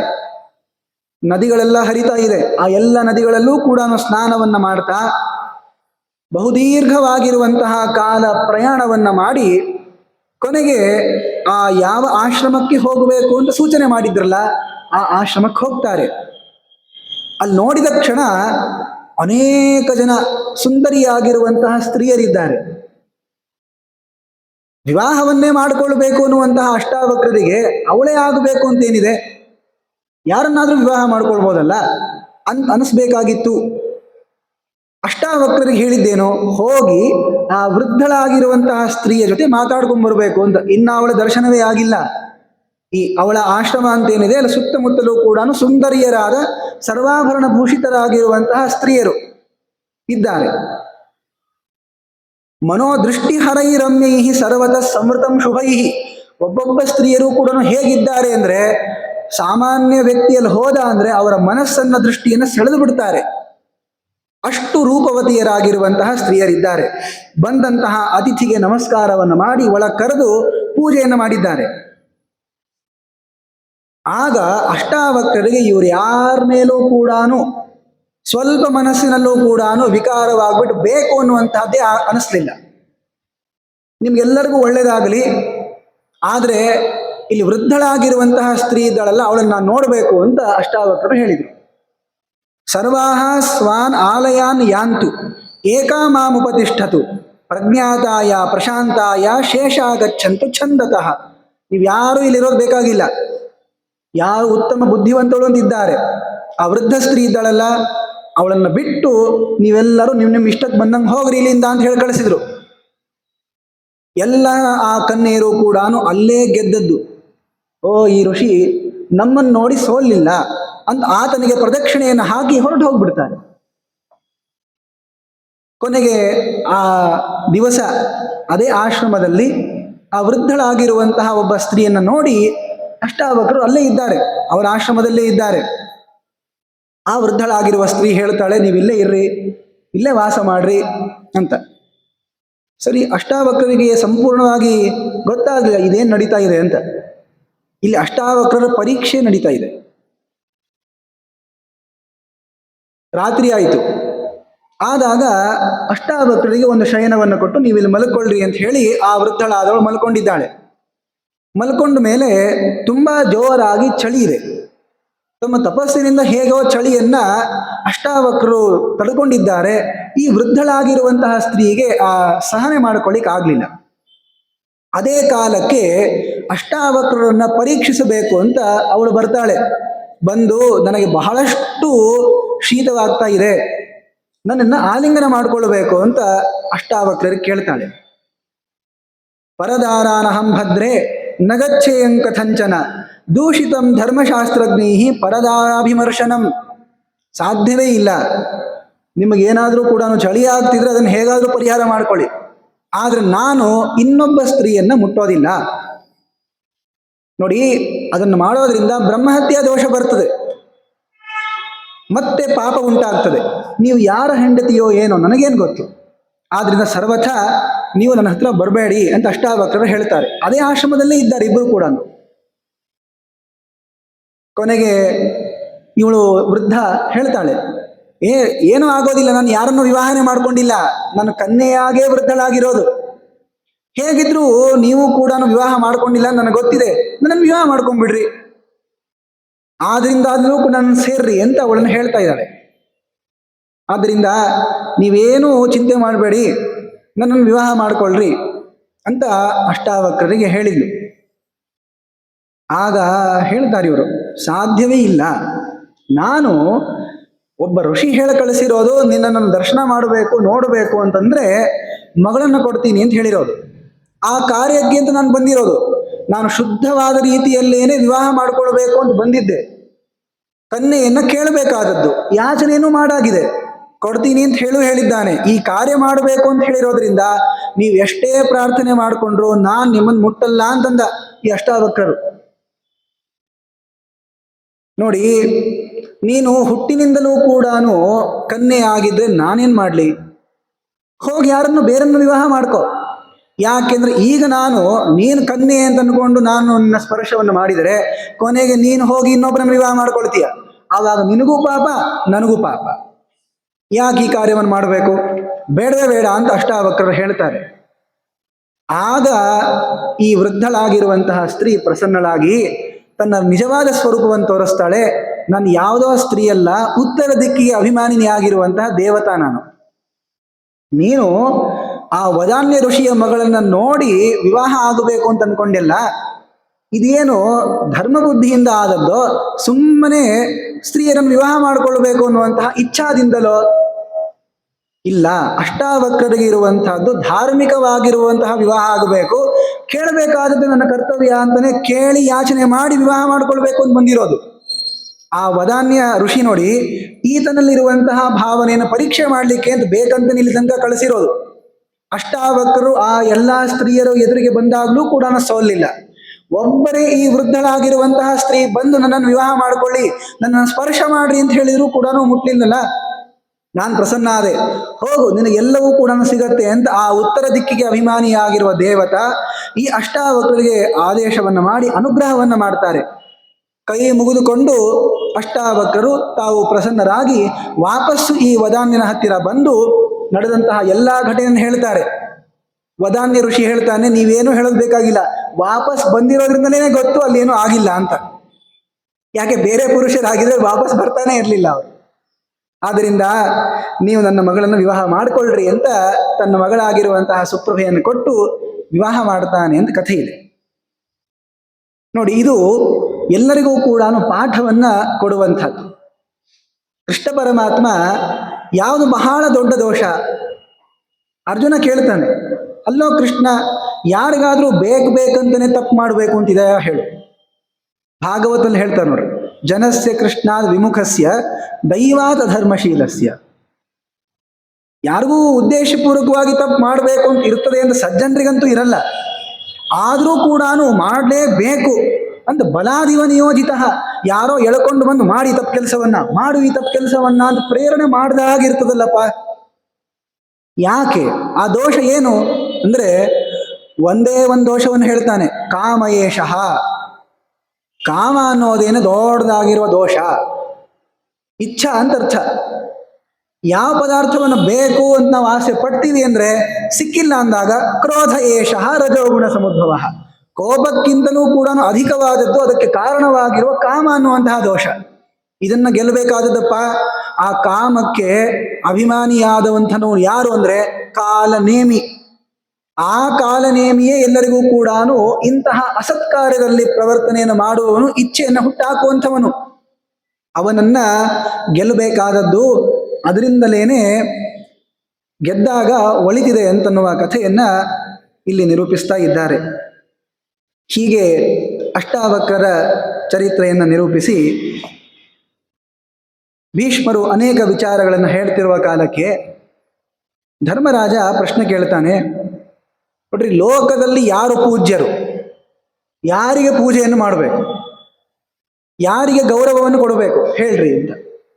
ಕೇ ಪೂಜ್ಯ ವೈ ತ್ರಿಲೋಕೇಸ್ಮಿನ್ ಮಾನವ ಭರತರ್ಷಭ.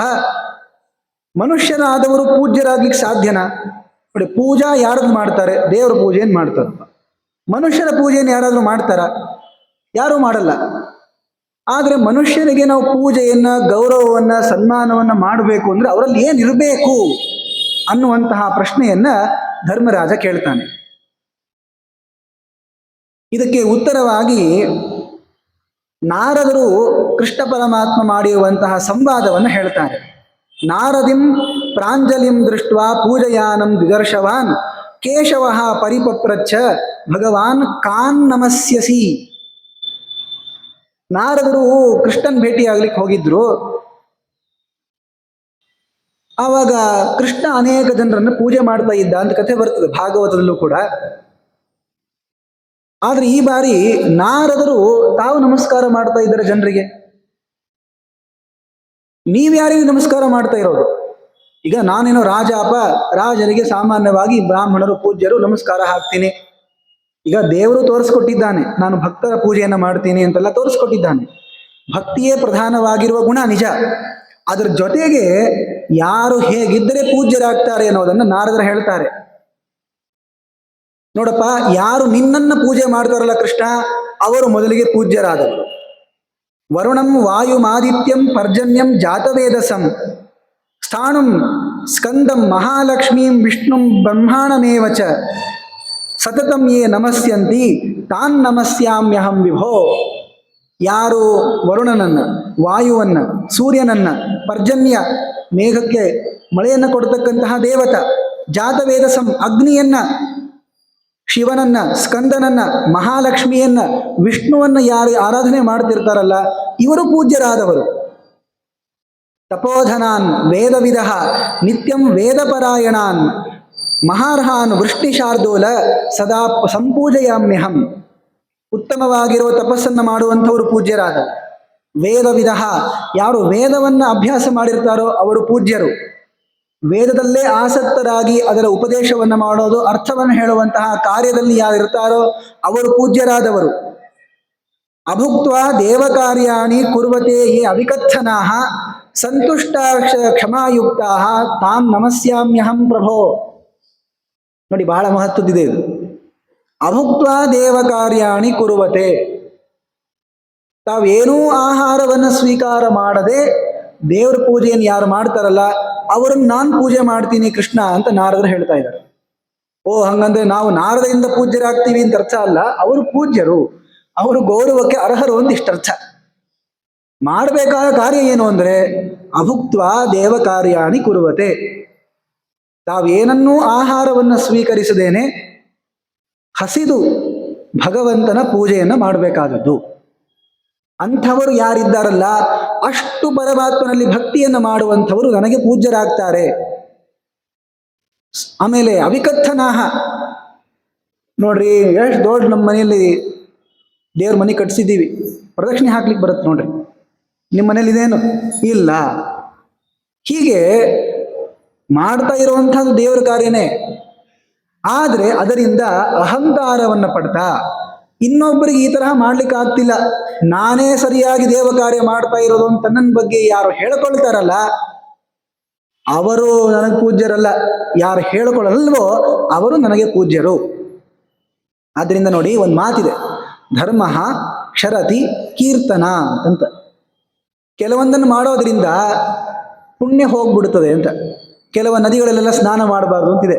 ಗಂಡಕಿ ಬಾಹು ತರಣಾತ್, ಗಂಡಕಿ ನದಿಯನ್ನು ಬಾಹುವಿನಿಂದ ದಾಟಬಾರ್ದು, ಹೀಗೆಲ್ಲ ಇದೆ. ಹಾಗೆ ಹೇಳೋ ಕಾಲಕ್ಕೆ ಒಂದು ಅಂಶವನ್ನು ಹೇಳ್ತಾರೆ, ಧರ್ಮ ಕ್ಷರತಿ ಕೀರ್ತನಾತ್, ಹೇಳಿಕೊಳ್ಳೋದ್ರಿಂದ ಹೋಗ್ಬಿಡುತ್ತದೆ ಅಂತ. ಎರಡಕ್ಕೂ ಅದನ್ನ ಹೇಳಿದ್ದಾರೆ ಜ್ಞಾನಿಗಳು. ನೀವು ಮಾಡಿರುವಂತಹ ಪಾಪಗಳನ್ನ ಸರಿಯಾಗಿ ಕ್ಷಮೆ ಮಾಡತಕ್ಕಂತಹ ಗುರುಗಳ ಮುಂದೆ ಹೇಳಿಕೊಂಡ್ರೆ ಆ ಪಾಪ ಹೊರಟು ಹೋಗ್ತದೆ. ಹಾಗೇನೆ ನಾವು ಇಷ್ಟೆಲ್ಲ ಸತ್ಕಾರ್ಯ ಮಾಡ್ತಾ ಇದ್ದೀವಿ ಅಂತ ಇನ್ನೊಬ್ಬರ ಮುಂದೆ ಹೇಳಿಕೊಂಡ್ರೂ ಕೂಡ ಪುಣ್ಯವೂ ಕೂಡ ಹೊರಟು ಹೋಗ್ಬಿಡ್ತದೆ. ಆದ್ದರಿಂದ ಮಾಡಿರುವಂತಹ ಒಳ್ಳೆ ಕಾರ್ಯವನ್ನ ಆದಷ್ಟು ಹೇಳ್ಕೊಳ್ಬಾರ್ದು. ಅದನ್ನು ಹೇಳಬೇಕಾದದ್ದು ಯಾರು? ಇನ್ನೊಬ್ಬರು ಹೇಳಲೇಬೇಕಿದ್ರೆ. ಅದನ್ನು ನೀವು ಕೇಳ್ತಾ ಕೆಲವರಿಗೆ ಇರುತ್ತೆ, ನಮ್ಗಂತೂ ಹೇಳಲಿಕ್ಕೆ ಆಗಲ್ವಲ್ಲ, ಸ್ವಲ್ಪ ನೀವು ಹೇಳ್ರಿ, ಕೇಳಿ ಸಂತೋಷ ಪಡ್ತೀವಿ ಅಂತ ಇನ್ನೊಬ್ಬರ ಕಡೆಯಿಂದ ಹೇಳಿಸ್ಕೊಳ್ತಾರೆ. ಅದು ದೋಷನೇ ಇದೆ. ಆದ್ರೆ ನೀವಾಗೇ ಹೇಳ್ಕೊಂಡು ಅದನ್ನ ಯಾಕೆ ನಾಶ ಮಾಡ್ಕೊಳ್ತೀರಾ? ಆದ್ರಿಂದ ಅವಿಕಥನಾಹ, ಮಾಡಿರುವಂತಹ ಸತ್ಕಾರ್ಯವನ್ನ ಯಾರು ಎಲ್ಲರ ಮುಂದೆಯೂ ಕೂಡ ಹೇಳ್ಕೊಳ್ಳಲ್ವೋ ಅವರು ನನಗೆ ಪೂಜ್ಯರು. ಸಂತುಷ್ಟಾಶ್ಚ, ಯಾವಾಗಲೂ ಸಂತುಷ್ಟರಿರ್ತಾರೆ, ಯಾವುದರಿಂದಲೂ ಕೂಡ ಅವರಿಗೆ ಅಸಮಾಧಾನ ಇಲ್ಲ. ಈ ತರಹ ಆಯ್ತಾ, ಆಯ್ತಪ್ಪ, ಅದರಿಂದನೇ ಸಂತೋಷ. ಈ ತರಹ ಆಗ್ಲಿಲ್ವಾ, ಅದರಿಂದನೇ ಸಂತೋಷ ಅಂತ ಏನಾಗ್ತದೋ ಅದರಿಂದ ಸಂತುಷ್ಟರಾಗಿ ಯಾರಿರ್ತಾರಲ್ಲ ಅವರು ನನಗೆ ಪೂಜ್ಯರು. ಕ್ಷಮಾಯುಕ್ತ, ಎಲ್ಲರ ಮೇಲೂ ಕೂಡ ಕ್ಷಮೆಯನ್ನ, ದಯೆಯನ್ನ ತೋರಿಸ್ತಿರುವಂಥವ್ರು. ಹೋಗ್ಲಪ್ಪ, ತಪ್ಪು ಮಾಡಿದ್ದಾನಲ್ಲ, ಕ್ಷಮೆ ಮಾಡೋಣ ಅಂತ ಯಾರು ಬಿಡ್ತಾರಲ್ಲ ಅಂಥವರು ನನಗೆ ಪೂಜ್ಯರಾದವರು ಅಂತ ನಾರದರು ಹೇಳ್ತಾ ಇದ್ದಾರೆ. ಸಮ್ಯಗ್ ಯಜಂತಿ ಯೇ ಯಷ್ಟೀಹಿ ಕ್ಷಾಂತಾದಾಂತ ಜಿತೇಂದ್ರಿಯಾ ಸತ್ಯಂ ಧರ್ಮಂ ಕ್ಷಿತಿಂಗಾಶ್ಚ ತಾನ್ ನಮಸ್ಯಾಮಿ ಯಾದವ. ನೋಡು ಕೃಷ್ಣ, ಮತ್ತಾರನ್ನು ನಾನು ಪೂಜೆ ಮಾಡ್ತೀನಿ ಗೊತ್ತಾ? ಯಾರು ಚೆನ್ನಾಗಿ ಯಜ್ಞವನ್ನು ಮಾಡ್ತಾರಲ್ಲ ಅವರಿಗೆ ನಾನು ಗೌರವವನ್ನು ಕೊಡ್ತೇನೆ.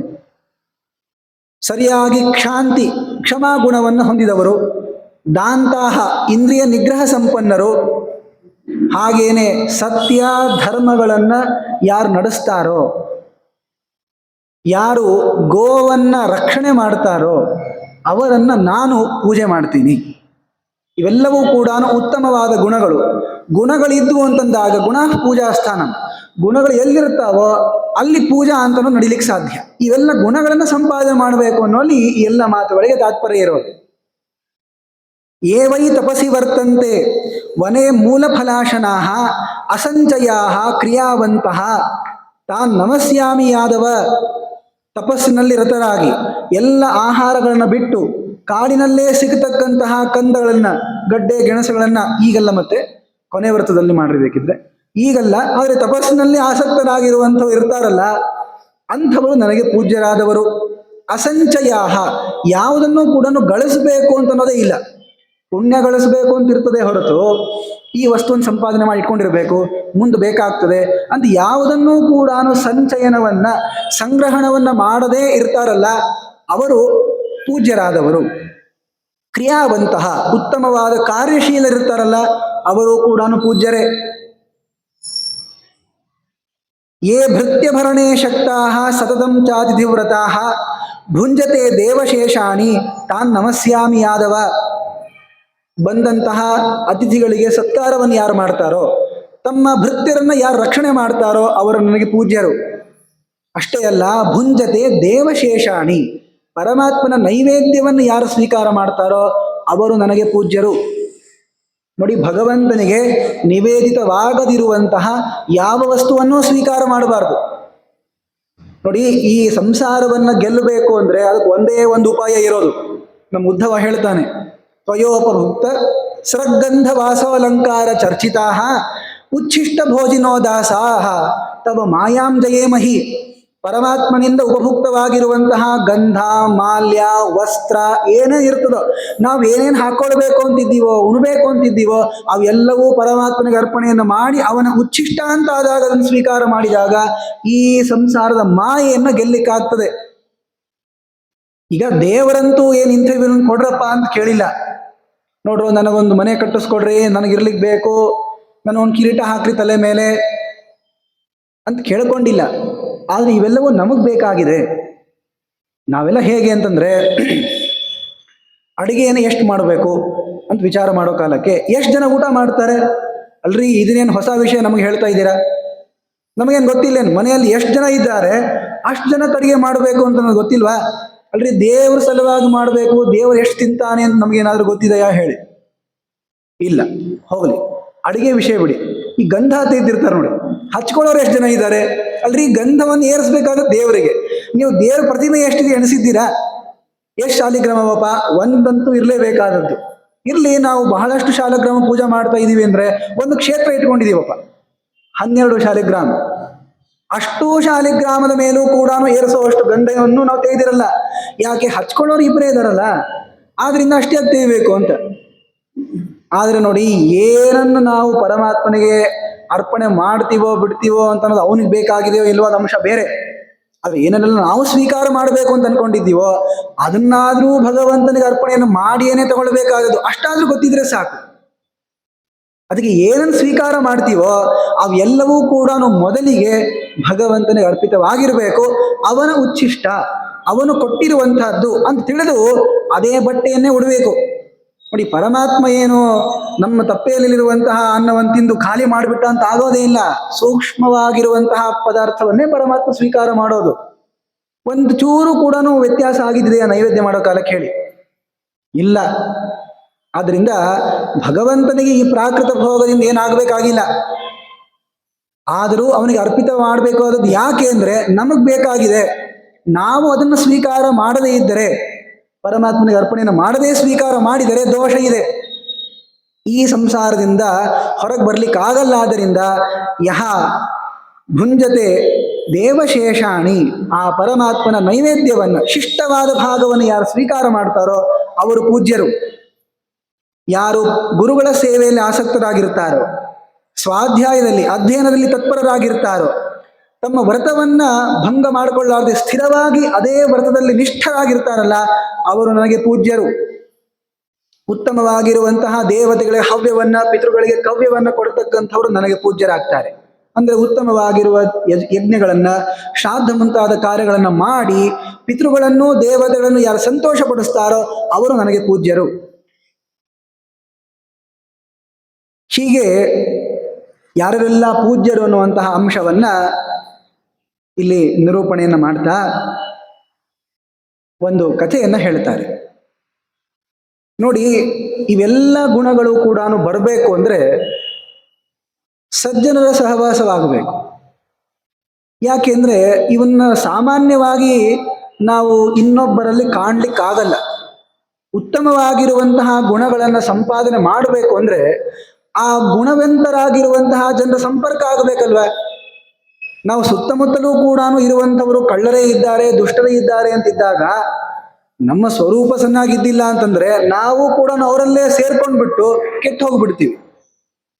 ಆದ್ದರಿಂದ ಸಜ್ಜನರ ಸಹವಾಸದ ಮಹತ್ವ ಏನು ಅನ್ನೋದನ್ನ ಹೇಳಲಿಕ್ಕೆ ಒಂದು ಕಥೆಯನ್ನ ನಿರೂಪಣೆಯನ್ನ ಮಾಡ್ತಾರೆ. ದರ್ಶನೇ ಕೀದೃಶ ಸ್ನೇಹ ಸಂವಾಸೇ ಚ ಪಿತಾಮಹ ಮಹಾಭಾಗ್ಯಂ ಗವಾಂ ಚೈವ ತನ್ನೇ ವ್ಯಾಖ್ಯಾತು ಮರ್ಹಸಿ. ಧರ್ಮರಾಜ ಅನೇಕ ಪ್ರಶ್ನೆಗಳನ್ನು ಒಮ್ಮೆ ಕೇಳ್ತಾನೆ. ಅದೆಲ್ಲದಕ್ಕೂ ಸೇರಿ ಉತ್ತರವನ್ನು ಕೊಡುವಂತಹ ಅನೇಕ ಕಥೆಗಳನ್ನು ಹೇಳ್ತಾರೆ. ಒಂದೇ ಕಥೆಯಲ್ಲೂ ಎಲ್ಲಾ ಪ್ರಶ್ನೆಗೆ ಉತ್ತರ ಇರಬೇಕು. ನೋಡಿ, ಮಹಾತ್ಮರ ದರ್ಶನವಾದ್ರೆ ಏನಾಗ್ತದೆ, ಮಹಾತ್ಮರ ಜೊತೆ ವಾಸ ಮಾಡುವುದರಿಂದ ಏನ್ ಲಾಭ ಇದೆ, ಹಾಗೇನೆ ಗೋವುಗಳ ಮಹತ್ವ ಏನು, ಒಂದಕ್ಕೊಂದು ಸಂಬಂಧನೇ ಇಲ್ಲ.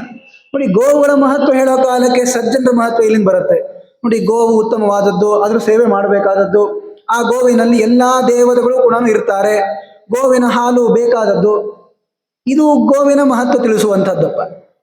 ಸಜ್ಜನರ ಸಹವಾಸ ಮಾಡೋದ್ರಿಂದ ಏನು ಲಾಭ ಇದೆ, ದರ್ಶನದಿಂದ ಏನು ಫಲ ಅಂತ ಪ್ರಶ್ನೆ ಕೇಳಿದ್ದಾನೆ.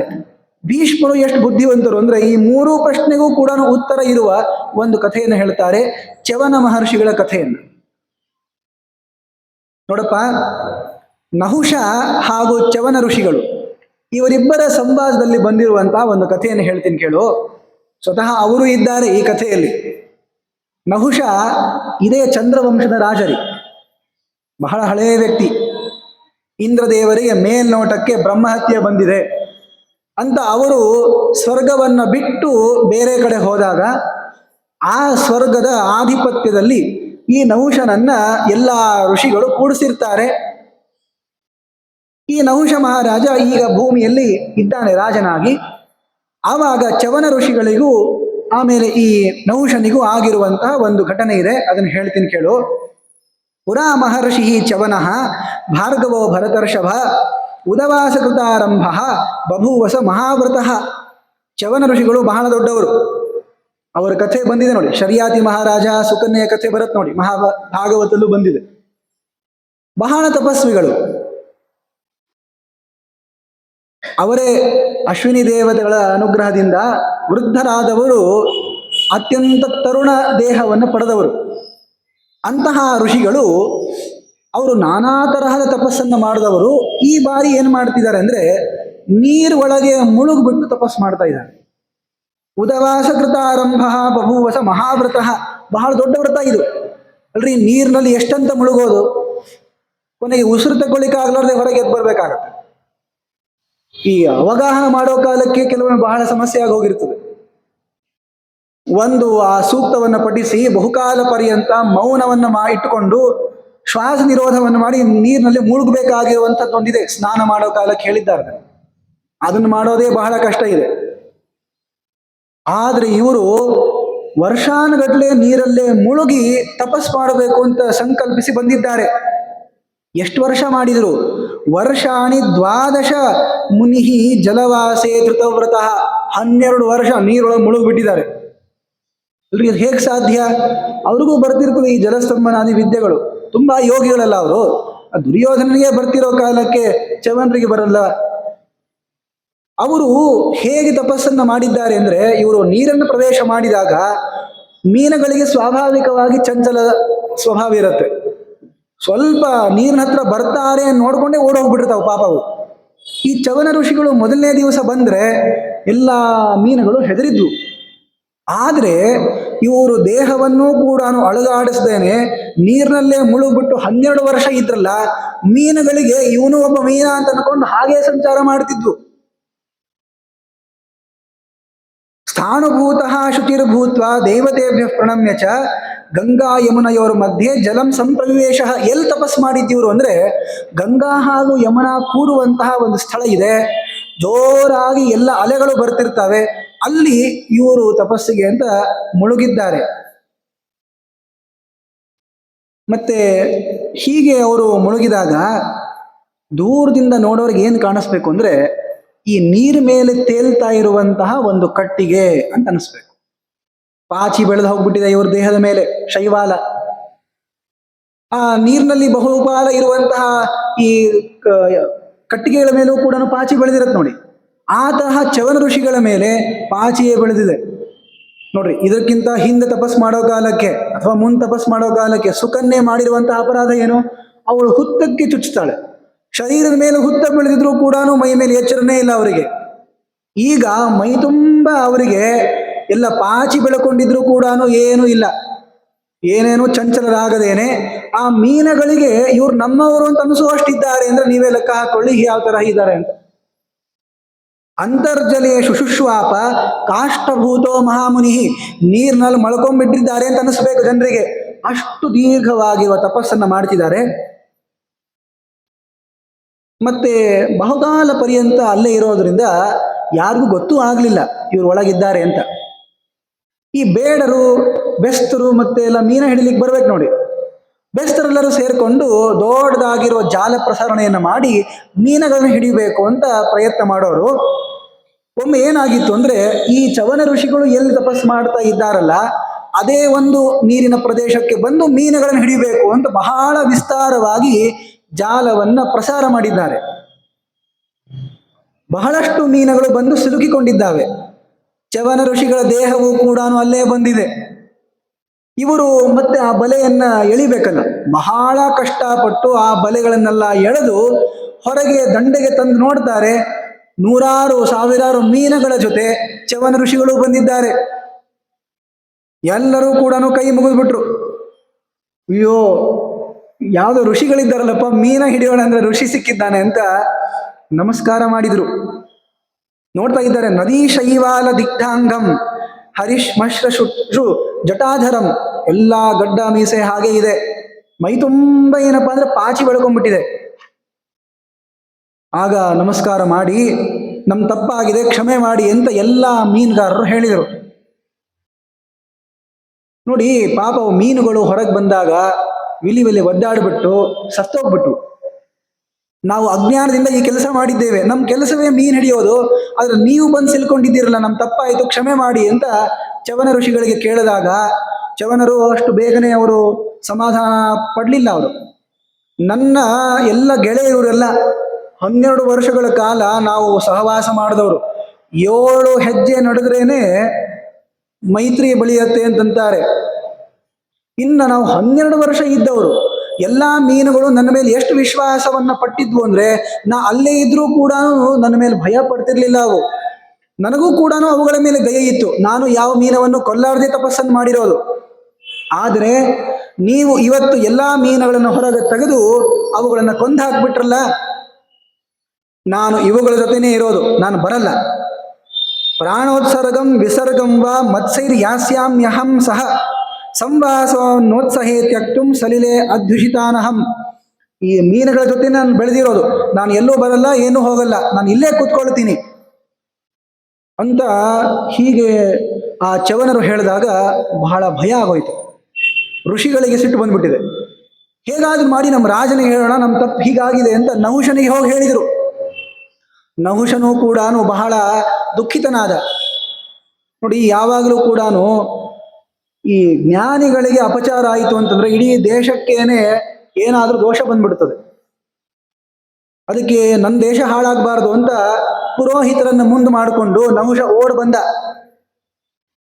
ಈ ಮಾತು ಪ್ರಸಿದ್ಧನೇ ಇದೆ ನೋಡಿ. ಯಾಕೆ ಪುರೋಹಿತರನ್ನು ಹೇಳ್ಕೊಂಡ್ ಬರ್ತಾರೆ ಅಂದ್ರೆ, ಪುರೋಹಿತ ತಾನು ರಾಜನಿಗೆ ಒಳ್ಳೆಯದನ್ನು ಬಯಸಿ ಅನುಗ್ರಹ ಮಾಡಬೇಕಾದದ್ದು. ಮಾಡಿಲ್ಲ ಅಂದ್ರೆ ಏನಾಗ್ತದೆ ಗೊತ್ತಾ? ಈ ಪ್ರಜಾಜನರು ಮಾಡಿದ್ದು ಎಲ್ಲ ಪಾಪ ಪಡ್ಕೊಳ್ಳೋದು ರಾಜನಿಗೆ, ರಾಜ ಮಾಡಿರುವಂತಹ ಪಾಪ ಪಡ್ಕೊಳ್ಳೋದು ಪುರೋಹಿತರಿಗೆ. ಅದಕ್ಕೆ ಪಾಪ ಪುರೋಹಿತರು ಬಂದ್ರು. ಭರ್ತಾಜ ಸ್ತ್ರೀಕೃತಂ ಪಾಪಂ ಶಿಷ್ಯ ಪಾಪಂ ಗುರುರ್ ವ್ರಜೆ. ಹೆಂಡತಿ ಮಾಡಿರುವಂತಹ ಪಾಪ ಗಂಡನಿಗೆ ಹೋಗುತ್ತೆ, ಶಿಷ್ಯರು ಮಾಡಿರುವಂತಹ ಪಾಪ ಗುರುಗಳಿಗೆ ಹೋಗುತ್ತೆ ಅಂತ ಮುಂದಿನ. ಇರ್ಲಿ, ಕಥೆಗೆ ಬೇಕಾಗಿರೋದು ಎಷ್ಟು?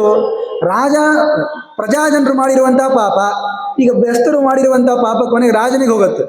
ರಾಜ ಪುರೋಹಿತರಿಗೆ ಪಾಪ, ಅವರಿಗೆ ಧರ್ಮ ಸಂಕಟ. ಈ ರಾಜನ ಮೇಲೆ ಪಾಪ ಬಂದ್ರೆ ನಾನ್ ಸಾಯಬೇಕು ಅಂತ ಅವ್ರು ಬಂದು ಕೊನೆಗೆ ಎಲ್ಲ ಪುರೋಹಿತರು ಸೇರಿಕೊಂಡು ರಾಜನಿಗೆ ಏನಾದರೂ ಕೂಡ ಮಾಡಬೇಕು, ಚವನ್ ಋಷಿಗಳಿಗೆ ಪ್ರಾರ್ಥನೆ ಮಾಡ್ಕೋಬೇಕು ಅಂತ ಬಂದು ತಪ್ಪಾಗಿದೆ, ಕರವಾಣಿ ಪ್ರಿಯಂಕಿಂತೆ ತನ್ಮೇ ಬ್ರೂಹಿ ದ್ವಿಜೋತ್ತಮ, ನಾವೇನ್ ಮಾಡ್ಬೇಕು ಹೇಳಿ, ತಪ್ಪಂತೂ ಆಗಿದೆ, ನಿಮಗೇನು ಕೊಟ್ರೆ ಸಂತುಷ್ಟರಾಗ್ತೀರಿ, ಏನ್ ಮಾಡೋಣ ಹೇಳಿ. ಆಗ ಚವನರಂತಾರೆ, ನೋಡ್ರಿ, ನನಗೇನು ಬೇಕಾದದ್ದಿಲ್ಲ, ಶ್ರಮೇಣ ಮಹತಾ ಯುಕ್ತಾ ಕೈವರ್ತ ಮತ್ಸ್ಯಜೀವಿನಃ ಮಮ ಮೂಲ್ಯಂ ಪ್ರಯಚ್ಛೇಭ್ಯೋ ಮತ್ಸ್ಯಾನಾಂ ವಿಕ್ರಿಯೈ ಸಹ. ನೋಡು, ಈ ಎಲ್ಲ ಮೀನುಗಳನ್ನ ಈ ಬೆಸ್ತರು ಹಿಡಿದಿದ್ದಾರೆ. ಯಾಕೆ ಹಿಡಿಯೋದು? ಮಾರ್ಬಿಟ್ಟು ದುಡ್ಡು ಸಂಪಾದನೆ ಮಾಡ್ಲಿಕ್ಕಲ್ವಾ. ನಾನು ಈ ಯಾವ ಮೀನನ್ನು ಕೊಡಲ್ಲ. ನಾನು ಕೊಡದೇ ಇದ್ರೆ ಬೆಸ್ತರು ಹೇಗೆ ಬದುಕಬೇಕು? ದುಡ್ಡು ಎಲ್ಲಿಂದ ಬರಬೇಕು? ಅದಕ್ಕೇನು ಮಾಡು, ಈ ಎಲ್ಲ ಮೀನುಗಳು ಹಾಗೂ ನನ್ನನ್ನು ಸೇರಿಸಿ ಎಷ್ಟು ರೊಕ್ಕ ಆಗತ್ತೆ, ಎಷ್ಟು ದುಡ್ಡು ಆಗತ್ತೆ, ಅಷ್ಟು ಮೂಲ್ಯವನ್ನ ಮೀನುಗಾರರಿಗೆ ಕೊಡು ಅಂತ ಚವನರು ಹೇಳ್ತಾರೆ. ಅಂದ್ರೆ ಇಲ್ಲಿ ಬಿದ್ದಿರುವಂತಹ ಸಾವಿರಾರು ಮೀನುಗಳಿಗೆ ಎಷ್ಟು ಮೂಲ್ಯ ನಮಗಂತೂ ಗೊತ್ತಿಲ್ಲ, ಮೀನವನ್ನು ಮಾರ್ಕೊಂಡು ಬಂದಿಲ್ಲ, ನೋಡಿಲ್ಲ. ಇರ್ಲಿ, ಅವನೇ ಏನಾದರೂ ಹೇಳಿ. ಆಮೇಲೆ ನನ್ನನ್ನು ಸೇರಿಸ್ಕೊಂಡು, ನಾನು ಇವರ ಸಹವಾಸಿ, ಆದ್ರೆ ನನ್ನನ್ನು ಎಳೆದಿದ್ದಾರೆ ಅವರು, ಬಹಳ ಕಷ್ಟಪಟ್ಟು ನನ್ನನ್ನ ಮೀನುಗಳನ್ನು ಹಿಡಿದಿದ್ದಾರೆ. ಆದ್ದರಿಂದ ಮೀನಿನಿಂದ ಸಮೇತನಾದ ನನಗೆ ಎಷ್ಟು ಮೂಲ್ಯ ಆಗ್ತದೋ ಅಷ್ಟು ಈ ಮೀನುಗಾರರಿಗೆ ಕೊಡು ಅಂತ ನಹುಷನಿಗೆ ಚವನ ಋಷಿಗಳು ಹೇಳಿದ್ರು. ಆಗ ರಾಜ ಹೇಳ್ದ, 1,000 ರೂಪಾಯಿ ಕೊಟ್ಟು ಕಳಿಸೋ ಅಂತ. ಸಹಸ್ರಂ ದೀಯತಾಂ ಮೂಲ್ಯಂ ನಿಷಾದೇಭ್ಯ ಪುರೋಹಿತ. 1,000 ರೂಪಾಯಿ ಕೊಡ್ತೀನಪ್ಪ ಅಂದ್ರೆ, ಈಗಿನ 1,000 ರೂಪಾಯಿ ಅಲ್ಲ, ಆಗಿನ 1,000 ರೂಪಾಯಿ ಆದ್ರೂ 1,000 ರೂಪಾಯಿ, 1,000 ರೂಪಾಯಿ ಕೊಡ್ತೀನಿ ಅಂತ ಪುರೋಹಿತನಿಗೆ ಹೇಳಿದ್ರು. ಪುರೋಹಿತ ಕೊಡಿಸ್ತೀನಿ ಅಂತಂದ. ಚವನ್ ಋಷಿಗಳಂತಾರೆ, ಆತ್ಮಮೂಲ್ಯಂ ನ ವಕ್ತವ್ಯಂ ತನಲ್ಲೋಕ ಪ್ರಶಂಸತಿ. ಏನಪ್ಪಾ, 1,000 ರೂಪಾಯಿದಾಗ ಬರ್ತೀನಿ ನಾನು ಅಂದ್ರು ಅವರು. ಇಷ್ಟೆಲ್ಲ ಮೀನುಗಳು ಬರ್ತಾವೋ ಇಲ್ಲ ಗೊತ್ತಿಲ್ಲ, ನಾನಂತೂ ಬರಲ್ಲ, ನನ್ನ ಮೂಲ್ಯ 1,000 ರೂಪಾಯಿ ಅಲ್ಲ. ಆಯ್ತು, ಸಹಸ್ರಾಣಾಂ ಶತಂ ವಿಪ್ರ ನಿಷಾದೇಭ್ಯ ಪ್ರದೀಯತಾಂ, 1,00,000 ಕೊಡ್ತೀನಿ ಅಂದ. 1,00,000 ಕೊಡ್ರಪ್ಪ ಈ ಮೀನುಗಾರರಿಗೆ ಅಂತ ಹೇಳಿದ್ರು. ಮತ್ತೆ ಚವನ್ ಋಷಿಗಳಂತಾರೆ, 1,00,000 ರೂಪಾಯಿ ಏನ್ ನನ್ನ ಮೌಲ್ಯ, ಆಗಲ್ಲ ಅಂತಂದ್ರು ಅವರು. ಇಲ್ಲ, ಕೋಟಿ ಪ್ರದೀಯತಾಂ, 1 ಕೋಟಿ ಕೊಡ್ರಪ್ಪ. ಮೀನುಗಾರರಿಗೆ ಎಷ್ಟು ಸಂತೋಷ ನೋಡ್ರಿ, ಹಿಡಿದಿದ್ದ ಚವನ್ ಋಷಿಗಳನ್ನ. ಆದ್ರೆ ಸಿಗ್ತಾ ಇರೋದು ಕೋಟ್ಯಾರು ಗಟ್ಟಲೆ ದುಡ್ಡು. ಆಗ ಚವನ ಋಷಿಗಳು ಹೇಳ್ತಾರೆ, ಇಲ್ಲ, ಕೋಟಿಗೂ ಕೂಡ ನಾನು ಬರುವಂಥವನಲ್ಲ, ಅಷ್ಟು ಕಡಿಮೆ ನನ್ನ ಮೂಲ್ಯ ಅಂತಂದ್ರು ಅವರು. ಆಗ ನಹುಷ ಅಂದ, ಮತ್ತೇನು ಕೊಡ್ಲಪ್ಪ, ಅರ್ಧಂ ರಾಜ್ಯಂ ಸಮಗ್ರಂಬ ನಿಷಾದೇಭ್ಯ ಪ್ರದೀಯತಾಂ. ಅರ್ಧ ರಾಜ್ಯ ಏನು, ಪೂರ್ಣ ರಾಜ್ಯನೇ ಕೊಡ್ತೀನಪ್ಪ, ಇವರೆಲ್ಲ ಕೊಟ್ಬಿಡ್ರಿ, ಚವನ್ ಋಷಿಗಳೇ ಪ್ರಸನ್ನರಾಗ್ರಿ ಅಂತ. ಹಾಗಂತಾರೆ ಅರ್ಧಂ ರಾಜ್ಯಂ ಸಮಗ್ರಂ ಚ ಮೂಲ್ಯಂ ನಾರಾಸಿ ಪಾರ್ಥಿವ. ಏ ಅರ್ಧ ರಾಜ್ಯ ಪೂರ್ಣ ರಾಜ್ಯ ಯಾವುದೂ ಕೂಡ ನನ್ನ ಬೆಲೆ ಆಗಲ್ಲ. ಇದನ್ನು ಏರಿಸೋದ್ರಿಂದ ಗೊತ್ತಾಗ್ತದೆ ನಾವು ಜ್ಞಾನಿಗಳನ್ನ ಬೆಲೆ ಕಟ್ಟಲಿಕ್ಕೆ ಆಗಲ್ಲ ಅನ್ನುವಂಥ ಅಂಶವನ್ನು. ಕೊನೆಗೆ ಸಾಧ್ಯನೇ ಇಲ್ಲಪ್ಪ, ನನಗೆ ಸದೃಶವಾಗಿರೋ ಮೌಲ್ಯವನ್ನು ಕೊಟ್ಟು ಕಳಿಸು ನೀನು ಈ ಮೀನುಗಾರರಿಗೆ ಅಂತ. ಆಗ ಏನ್ ಮಾಡಬೇಕು? ಇಡೀ ಬಹಳ ಅಂದ್ರೆ ರಾಜ್ಯ ಕೊಡ್ಬೋದಪ್ಪ, ಇನ್ನೇನು ಕೊಡ್ಲಿಕ್ಕೆ ಆಗ್ತದೆ. ನಹುಷನಿಗೆ ಚಿಂತೆ ಹತ್ಬಿಡ್ತು. ಮಾಡಿದ್ದಂತೂ ತಪ್ಪಿದೆ, ಆ ತಪ್ಪನ್ನು ಪರಿಹಾರ ಮಾಡ್ಕೋಬೇಕು ಅಂದ್ರೆ ಕೊಡಬೇಕು ಈ ಮೀನುಗಾರರಿಗೆ. ಏನು ಕೊಟ್ಟರು ಕೂಡ ಮೀನುಗಳ ದುಡ್ಡು ಬಂದಿತ್ತು, ಈ ಚವನ್ ಋಷಿಗಳ ದುಡ್ಡು ಬರವಲ್ತಲ್ಲ ಅಂತ ಬಹಳಷ್ಟು ಚಿಂತಾಕ್ರಾಂತನಾಗಿರೋ ಕಾಲಕ್ಕೆ ಈ ನಹುಷನಿಗೆ ಒಬ್ಬ ಪುರೋಹಿತ ಇದ್ನಲ್ಲ, ಆ ಪುರೋಹಿತರಿಗೆ ಪರಿಚಯ ಇರೋರು ಒಬ್ಬರಿದ್ರು. ಅವರು ರಾಜನಿಗೂ ಬೇಕಾದವರೇನೆ, ಕಾಡಿನಲ್ಲಿ ವಾಸ ಮಾಡ್ತಿರ್ತಾರೆ. ಅವರು ಗೋವಿನಿಂದ ಹುಟ್ಟಿದಂತಹ ಒಬ್ಬ ಋಷಿಗಳು. ಈ ನಮ್ಮ ಗೋಕರ್ಣ ಹುಟ್ಟಿರ್ತಾನಲ್ಲ, ಭಾಗವತ ಮಹಾತ್ಮೆ ಕಥೆ ಹೇಳಿದೆ, ಹಾಗೆ ಇವರು ಕೂಡ ಇರ್ಬೋದು. ಗೋವಿಜಾತಃ, ಗೋವಿನಿಂದ ಹುಟ್ಟಿರ್ತಕ್ಕಂಥ ಒಬ್ಬ ಋಷಿಗಳು. ಅವ್ರು ಎಂದೂ ಸುಳ್ಳನ್ನೇ ಮಾತಾಡಿಲ್ಲ, ಎಲ್ಲದಕ್ಕೂ ಪರಿಹಾರ ಹೇಳ್ತಾರೆ. ಕೆಲವರು ಹಿಂಗಿರ್ತಾರೆ ನೋಡ್ರಿ, ಅವ್ರು ಎಲ್ಲಾ ಸಮಸ್ಯೆ ಪರಿಹಾರ ಮಾಡ್ತಾರ್ರಿ ಅಂತ. ಹಾಗೆ ಇವರು ಕೂಡ ನಹುಷ ಆಮೇಲೆ ಇಬ್ರು ಪುರೋಹಿತರು ಸೇರ್ಕೊಂಡು ಆ ಋಷಿಗಳ ಹತ್ರ ಹೋಗಿ, ಚವನ್ ಋಷಿಗಳು ಹೀಗೆ ಕೇಳ್ತಾ ಇದ್ದಾರೆ, ಸದೃಶವಾದ ಮೌಲ್ಯ ಯಾವುದು ಅಂತ ಗೊತ್ತಾಗ್ತಾ ಇಲ್ಲ, ನೀವೇನಾದ್ರೂ ಅನುಗ್ರಹ ಮಾಡಿ. ಅದಕ್ಕೆ ಅವರಂತಾರೆ, ನೋಡು ಚವನ್ ಋಷಿಗಳನ್ನ ಬೆಲೆ ಕಟ್ಲಿಕ್ಕೆ ಆಗಲ್ಲಪ್ಪ, ನೀನು ಎಷ್ಟೇ ಕೊಟ್ಟರು ಕೂಡ ಅವ್ರು ಯಾಕೆ ಅದನ್ನು ಸ್ವೀಕಾರ ಮಾಡ್ತಾರೆ, ತಮ್ಮನ್ನು ತಾವು ಮೂಲ್ಯ ಅಂತ ಅಂದ್ಕೊಳ್ತಾರೆ. ನೋಡಿ, ಈಗ ಚವನ್ ಋಷಿಗಳ ಅಂಶ ಬಿಡಿ, ನಮ್ಮ ಶರೀರವನ್ನೇ ತೆಗೆದುಕೊಳ್ಳಿ, ಈ ಯಾವ್ದ್ಯಾವುದೋ ಅಂಗವನ್ನ ಸಕ್ರಮವಾಗಿಯೋ ಅಕ್ರಮವಾಗಿಯೋ ಮಾರ್ಕೊಳ್ತಾರೆ ನೋಡಿ. ಮಾರ್ಕೊಳ್ಳೋದ್ರಿಂದ ಎಷ್ಟೆಲ್ಲ ದುಡ್ಡು ಬರುತ್ತೆ, ಅವನಂತೆ ಮಾರ್ಲಿಕ್ಕೆ ಹೋಗ್ಬೇಡಿ. ಮತ್ತೆ ಆದ್ರೆ ನಾವೇನೂ ಕೂಡ ಪ್ರಯತ್ನವನ್ನು ಪಟ್ಟೇ ಇಲ್ಲ ಈ ಶರೀರ ಬರಲಿಕ್ಕೆ. ಒಳ್ಳೆ ಕಣ್ಣು ಕೊಡಪ್ಪ ಅಂತ ದೇವರ ಹತ್ರ ಕೇಳಿಕೊಂಡೇ ಇಲ್ಲ. ಆದ್ರೆ ಈ ಕಣ್ಣನ್ನು ದಾನ ಮಾಡೋದ್ರಿಂದ ಎಷ್ಟು ಒಳ್ಳೇದಿದೆ, ದಾನ ಮಾಡೋದು ಬೇಡ, ಇದ್ರಿಂದ ನಮಗೆ ಎಷ್ಟು ಒಳ್ಳೇದಿದೆ ಹೇಳಿ. ಆದ್ರಿಂದ ನಮ್ಮ ಶರೀರಕ್ಕೇನೆ ಒಂದು ಇಂತಹ ನಿರ್ಧಾರಿತವಾದ ಮೂಲ್ಯ ಅಂತ ಕಟ್ಲಿಕ್ಕೆ ಬರಲ್ಲ, ಅಮೂಲ್ಯವಾದದ್ದು ಈ ಶರೀರ ಅಂತಿರೋ ಕಾಲಕ್ಕೆ ಇನ್ನು ಚವನ ಋಷಿಗಳ ಒಂದು ದೇಹಕ್ಕೆ ಮೂಲ್ಯವನ್ನು ಕಟ್ತೀವಿ ಅಂದ್ರೆ ರಾಜ್ಯ ಕೊಟ್ಟರು ಕೂಡ ಬರುವಂಥದ್ದ, ಅಲ್ಲಿ ರಾಜ್ಯ ಕೊಟ್ಟರು ಕೂಡ ಪ್ರಾಣ ಬರಬೇಕಲ್ಲ. ಇಲ್ಲೇನು ಚವನ್ ಋಷಿಗಳ ಸಂಹಾರವನ್ನೇನು ಅವ್ರು ಮಾಡಲ್ಲ, ಆದ್ರೆ ಅದಕ್ಕೆ ತಕ್ಕದಾಗಿರುವಂತಹ ಮೌಲ್ಯವನ್ನು ಕೊಡಬೇಕು ಅಂದ್ರೆ ಸಿಗ್ತದೋ ಬಿಡ್ತದೋ ಗೊತ್ತಿಲ್ಲ. ನಮ್ಮ ಶರೀರವೇ ಅಮೂಲ್ಯವಾದದ್ದು, ಇನ್ನು ಚವನ್ ಋಷಿಗಳ ಶರೀರ ಎಂಥದ್ದಿದೆ ಹೇಳಿ. ಹೀಗೆಲ್ಲ ಕೇಳಿದಾಗ ಆ ಋಷಿಗಳು ಹೇಳ್ತಾರೆ, ಗೋವಿನಿಂದ ಹುಟ್ಟಿದವರು ಕಾಡಿನಲ್ಲಿ ವಾಸ ಮಾಡ್ತಿದ್ರಲ್ಲ, ಅವ್ರು ಹೇಳ್ತಾರೆ, ನೋಡು ನಿಜ, ನೀನು ಹೇಳಿದೆಲ್ಲ ನಿಜ, ಆದರೂ ಒಂದು ಪರಿಹಾರ ಹೇಳ್ತೀನಿ. ಬ್ರಾಹ್ಮಣಾನಾಂ ಗವಾಂ ಚೈವ ಕುಲಮೇಕಂ ದ್ವಿಧಾಕೃತಂ ಏಕತ್ರ ಮಂತ್ರಾಸ್ತಿಷ್ಠಂತಿ ಹವಿರನ್ಯತ್ರ ತಿಷ್ಠತಿ. ನೋಡಪ್ಪ, ಈ ಗೋವುಗಳದು ಹಾಗೂ ಬ್ರಾಹ್ಮಣರದು ಒಂದೇ ಕುಲ, ಅಷ್ಟೇ, ಸ್ವಲ್ಪ ಬೇರೆ ಆಗದಷ್ಟೇ. ಯಾಕೆ ಅಂದ್ರೆ ಒಬ್ರು ಮಂತ್ರಗಳಿಂದ ಎಲ್ಲವನ್ನ ಸಾಧಿಸ್ತಾರೆ, ಇನ್ನೊಂದು ತನ್ನಿಂದ ಬರುವಂತಹ ಹವಿರ್ಭಾಗದಿಂದ, ಅಂದ್ರೆ ಹಾಲನ್ನು ಕೊಡ್ತದೆ, ತುಪ್ಪವನ್ನು ಕೊಡ್ತದೆ, ಅದನ್ನು ಹವಿಸ್ಸನ್ನು ಸ್ವೀಕಾರ ಮಾಡಿ ಯಜ್ಞವನ್ನ ಮಾಡ್ತಾರೆ. ಇವರೆಲ್ಲರೂ ಕೂಡ ಮಂತ್ರಗಳಿಂದ ಯಜ್ಞವನ್ನು ಪೂರ್ಣ ಮಾಡ್ತಾರೆ. ಆದ್ದರಿಂದ ಈ ಬ್ರಾಹ್ಮಣರು ಆಮೇಲೆ ಗೋವುಗಳು ಇವರೆಲ್ಲ ಒಂದೇ ಕುಲದವರು. ಅದಕ್ಕೆ ನೀ ಏನ್ ಮಾಡು, ಆಕಳ ಕೊಡ್ತೀನಿ ಅಂತಂದು ಹೋಗಿ ಗಾವಶ್ಚ ಪುರುಷೌ ವ್ಯಾಘ್ರ ಗೌರ್ ಮೂಲ್ಯಂ ಪರಿಕಲ್ಪ್ಯತಾಂ, ಚವನ ಋಷಿಗಳಿಗೆ ಮೂಲ್ಯವಾಗಿರುವಂತಹದ್ದು ಒಂದು ಗೋವು ಅಂತ ತೋರಿಸು. ಒಂದು ಗೋವನ್ನು ತಗೊಂಡು ಹೋಗು, ಇದುವೇ ನಿಮಗೆ ಮೂಲ್ಯ ಅಂತ ಹೇಳು. ಪಾಪ ನೀವಂತಿರ್ತೀರಿ, ಅಲ್ರಿ ಬೆಸ್ತರ ಕೈಯಿಂದ ರಾಜ್ಯ ಬಂದಿದ್ದು ಹೋಯ್ತಲ್ರಿ ಅಂತ. ದುಡ್ಡನ್ನು ಮುಂದೆ ಕೊಡ್ತಾನೆ, ಅದು ಬೇರೆ ವಿಷಯ, ತಾತ್ಪರ್ಯ ಇರೋದು ಬೇರೆ ಇದೆ. ಒಂದು ಗೋವನ್ನು ತಗೊಂಡು ಬಂದ್ರು, ಬಹಳ ಉತ್ತಮವಾಗಿರುವಂತಹ ಯಜ್ಞಕ್ಕೆ ಬೇಕಾಗಿರುವ ಎಲ್ಲ ದ್ರವ್ಯಗಳನ್ನು ಸಂಪಾದನೆ ಮಾಡಲಿಕ್ಕೆ ಶುದ್ಧವಾಗಿರುವ ಹಾಲು ಮುಂತಾದವುಗಳನ್ನು ಕೊಡುವ ಒಂದು ಆಕಳವನ್ನ ತೆಗೆದುಕೊಂಡು ಬಂದು, ಹೇ ಚವನ ಋಷಿಗಳೇ, ನೋಡಿ ನಿಮಗೆ ತಕ್ಕದಾಗಿರುವ ಮೂಲ್ಯವನ್ನು ತಂದಿದ್ದೇನೆ, ತಗೊಳ್ಳಿ ಈ ಆಕಳವನ್ನ ಅಂತ ಹೇಳಿದಾಗ, ಹೇಳ್ರಿ ಅಂದ್ರು. ಚವನ ಋಷಿಗಳು ಅಲ್ಲಂಗನ ಹೇಳಂಗಿಲ್ಲ ಅಂತ ಕೆಳಗೆ ಕೂತ್ಬಿಟ್ಟಿದ್ರು ಅವರು. ಯಾವಾಗ ಆಕಳನ್ನ ತೆಗೆದುಕೊಂಡು ಬರ್ತಾರೋ ಆವಾಗ ಎದ್ಬಿಟ್ರು ಚವನ ಋಷಿಗಳು. ಓ ಉತ್ತಿಷ್ಠಾಮ್ಯೇಷ ರಾಜೇಂದ್ರ ಸಮ್ಯಕ್ ರೀತೋಸ್ಮಿ ಭಿತ್ತೇನಗ, ಬಹಳ ಚೆನ್ನಾಗಿರುವಂತಹ ಮೂಲ್ಯವನ್ನು ತಗೊಂಡ್ಕೊಂಡು ಬಂದು ನನ್ನನ್ನು ಖರೀದಿ ಮಾಡಿದೆಪ್ಪ ನೀನು. ಗೋವಿಸ್ತುಲ್ಯಂ ನ ಪಶ್ಯಾಮಿ ಧನಂ ಕಿಂಚಿದಿಹಾಚ್ಯುತ. ನೋಡಪ್ಪ, ಗೋವುಗಳಿಗೆ ಸಮಾನವಾಗಿರುವಂತಹ ದುಡ್ಡು ಇದ್ದಿಲ್ಲ, ಆದ್ರಿಂದ ನೀನು ಗೋವನ್ನು ತೆಗೆದುಕೊಂಡು ಬಂದು ನನ್ನನ್ನು ಖರೀದಿ ಮಾಡ್ತೀಯ ಅಂದ್ರೆ ದುಡ್ಡೇ ಜಾಸ್ತಿ ಆಯಿತು, ನಾನು ಬರ್ತೀನಿ ಅಂದ್ರು ಅವರು. ಕೀರ್ತನಂ ಶ್ರವಣಂ ದಾನಂ ದರ್ಶನಂ ಚಾಪಿ ಪಾರ್ಥಿವ ಗವಾಂ ಪ್ರಶಸ್ಯತೆ ವೀರ ಸರ್ವ ಪಾಪಹರಂ ಶಿವಂ. ಆ ಗೋವನ್ನ ಮುಟ್ಟೋದು, ಅದ್ರ ಬಗ್ಗೆ ಕೇಳೋದು, ಅದರ ಕೀರ್ತನೆಯನ್ನು ಮಾಡೋದು, ದಾನ ಮಾಡೋದು, ಸಾಕೋದು, ಇದೆಲ್ಲವೂ ಕೂಡ ಬಹಳ ಪ್ರಶಸ್ತವಾಗಿರುವ ಕಾರ್ಯ.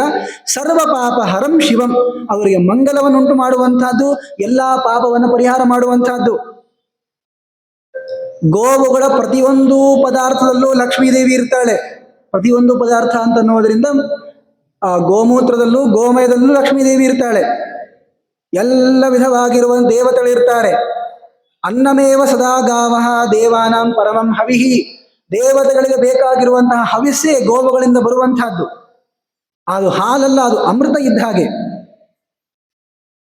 ಎಲ್ಲರೂ ಕೂಡ ಗೋವುಗಳಿಗೆ ಪೂಜೆಯನ್ನು ಮಾಡಬೇಕಾದದ್ದು, ಅವುಗಳನ್ನು ಸೇವೆ ಮಾಡಬೇಕಾದದ್ದು ಅಂತ ಹೇಳಿ, ನೋಡಪ್ಪ ಇಷ್ಟು ಸರಿಯಾಗಿರುವಂತಹ ಮೌಲ್ಯ ನನಗೆ ಗೋವಿಂದು ಅಂತ ಇದನ್ನು ಹೇಳಿಬಿಟ್ಟು ಚವನ ಋಷಿಗಳು ತಾವು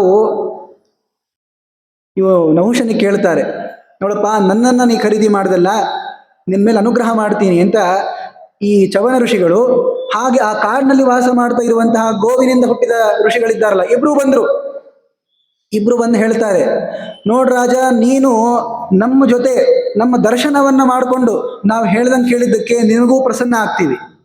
ಆಮೇಲೆ ಅಷ್ಟೇ ಅಲ್ಲ, ನನ್ನ ಸಹವಾಸವನ್ನು ಮಾಡಿರುವಂತಹ ಎಲ್ಲ ಏನು ಸತ್ತಿರುವ ಮೀನುಗಳಿವೆ ಅಲ್ಲ, ಈ ಎಲ್ಲ ಮೀನುಗಳಿಗೂ ನಾನು ಸ್ವರ್ಗ ಕೊಡ್ತೀನಿ. ಈ ಮೀನುಗಳನ್ನು ಹಿಡಿದಿರುವಂತಹ ಬೆಸ್ತರಿದ್ದಾರಲ್ಲ, ಅವರಿಗೂ ಸ್ವರ್ಗ ಬರುತ್ತೆ. ಇನ್ನು ನಿನಗೆ ನಹುಷ, ನಿನಗೂ ಕೂಡ ಉತ್ತಮವಾಗಿರುವಂತಹ ಸ್ವರ್ಗಾಧಿಪತ್ಯ ಬರುತ್ತದೆ. ನೋಡಿ, ಧರ್ಮರಾಜನ ಪ್ರಶ್ನೆ ಏನಿತ್ತು, ಸಜ್ಜನರ ದರ್ಶನವಾದರೆ ಏನಾಗ್ತದೆ ಅಂತ ಪ್ರಶ್ನೆ ಕೇಳಿದ್ರು. ನೋಡಿ, ನಹುಷ ಆ ಕಾಡಿನಲ್ಲಿ ಇರುವಂತಹ ಋಷಿಯ ದರ್ಶನವನ್ನ ಮಾಡಿಕೊಂಡು, ಚವನರ ದರ್ಶನವನ್ನ ಮಾಡಿಕೊಂಡು ಉತ್ತಮವಾಗಿರುವ ಸ್ವರ್ಗಾಧಿಪತ್ಯವನ್ನು ಪಡಿತಾನೆ. ದೊಡ್ಡವರ ಸಹವಾಸದಿಂದ ಏನಾಗ್ತದೆ ಅಂದ್ರೆ, ಈ ಮೀನುಗಳಿಗೆ ಬುದ್ಧಿ ಇತ್ತೋ ಇಲ್ಲೋ, ಆದ್ರೂ ಚವನ ಋಷಿಗಳ ಸಹವಾಸವನ್ನು ಮಾಡಿದ್ದಕ್ಕೆ ಅವುಗಳಿಗೆ ಸ್ವರ್ಗ ಸಿಕ್ತು. ಬೆಸ್ತರೆಲ್ಲರೂ ಕೂಡ ಚವನ ಋಷಿಗಳ ದರ್ಶನವನ್ನ ಮಾಡಿಕೊಂಡು ತಾವು ಮೀನ ಹಿಡಿಯುವಂತಹ ತಪ್ಪು ಕೆಲಸ ಮಾಡಿದರೂ ಕೂಡ ಸ್ವರ್ಗ ಸಿಕ್ತು. ಇನ್ನ ಗೋವುಗಳ ಮಹತ್ವ ಏನು ಅಂತ ಬಂದಿತ್ತು, ಇಡೀ ರಾಜ್ಯನೂ ಕೂಡ ಗೋವಿಗೆ ಸಮಾನವಾದದ್ದಲ್ಲ, ರಾಜ್ಯಕ್ಕಿಂತಲೂ ಕೂಡ ಅಧಿಕವಾಗಿರುವಂತಹದ್ದು ಗೋವು. ಆ ಗೋವು ಚವನ ಋಷಿಗಳಿಗೆ ಮೂಲ್ಯ ಅಂತ ಅವ್ರು ಅನ್ಕೊಳ್ತಾರೆ ಅಂತಂದ್ರೆ ಅದು ಎಷ್ಟು ಹಿರಿಯದಾದದ್ದು ಅಂತ.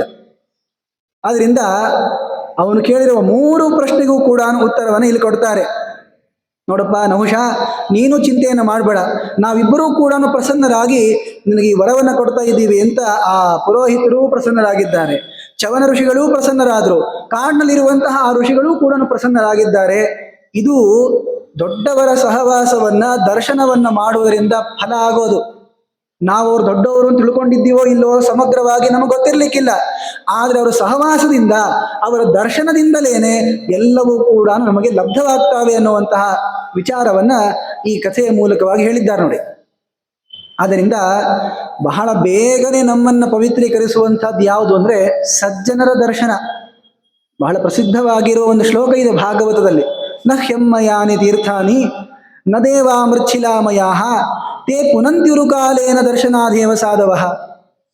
ಅಲ್ಲಿ ತೀರ್ಥಯಾತ್ರೆಗೆ ಹೋದ್ವಿ, ಇಲ್ಲಿ ಸ್ನಾನ ಮಾಡಿದ್ವಿ, ಆ ದೇವ್ರ ಪೂಜೆ ಮಾಡಿದ್ವಿ ಅಂತ ಅನ್ನೋದೆಲ್ಲವೂ ಕೂಡ ಶುಭವಾದದ್ದೇ. ಆದರೆ ಅವುಗಳೆಲ್ಲವೂ ಕೂಡ ಫಲಿಸಬೇಕು ಅಂದ್ರೆ ಬಹಳ ಕಾಲ ಬೇಕು.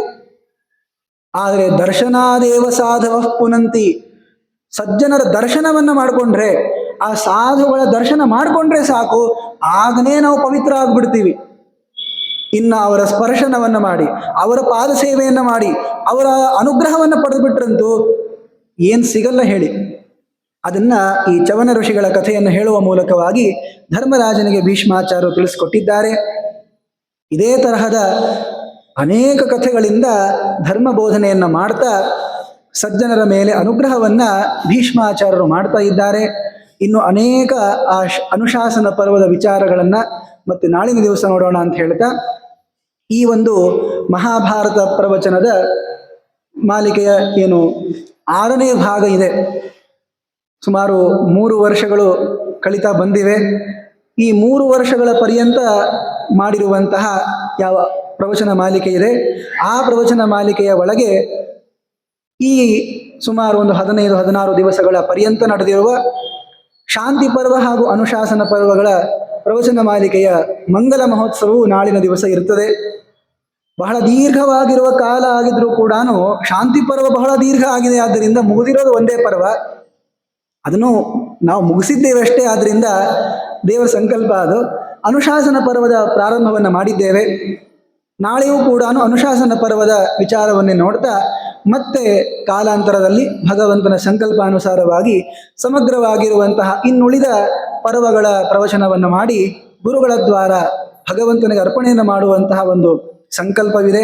ಆದ್ದರಿಂದ ನಾಳಿನ ದಿವಸ ಈ ಪ್ರವಚನ ಮಾಲಿಕೆಯ ಮಂಗಲ ಮಹೋತ್ಸವ ನಡೀತಾ ಇದೆ ಅಂತ ಮಾತನ್ನು ಹೇಳ್ತಾ ನನ್ನ ಈ ಮಾತುಗಳನ್ನು ಗುರುಗಳ ದ್ವಾರ ಭಗವಂತನಿಗೆ ಅರ್ಪಣೆಯನ್ನು ಮಾಡ್ತೀನಿ. ಹರೆಯ ನಮಃ. ಶ್ರೀಕೃಷ್ಣ ಅರ್ಪಣಮಸ್ತು.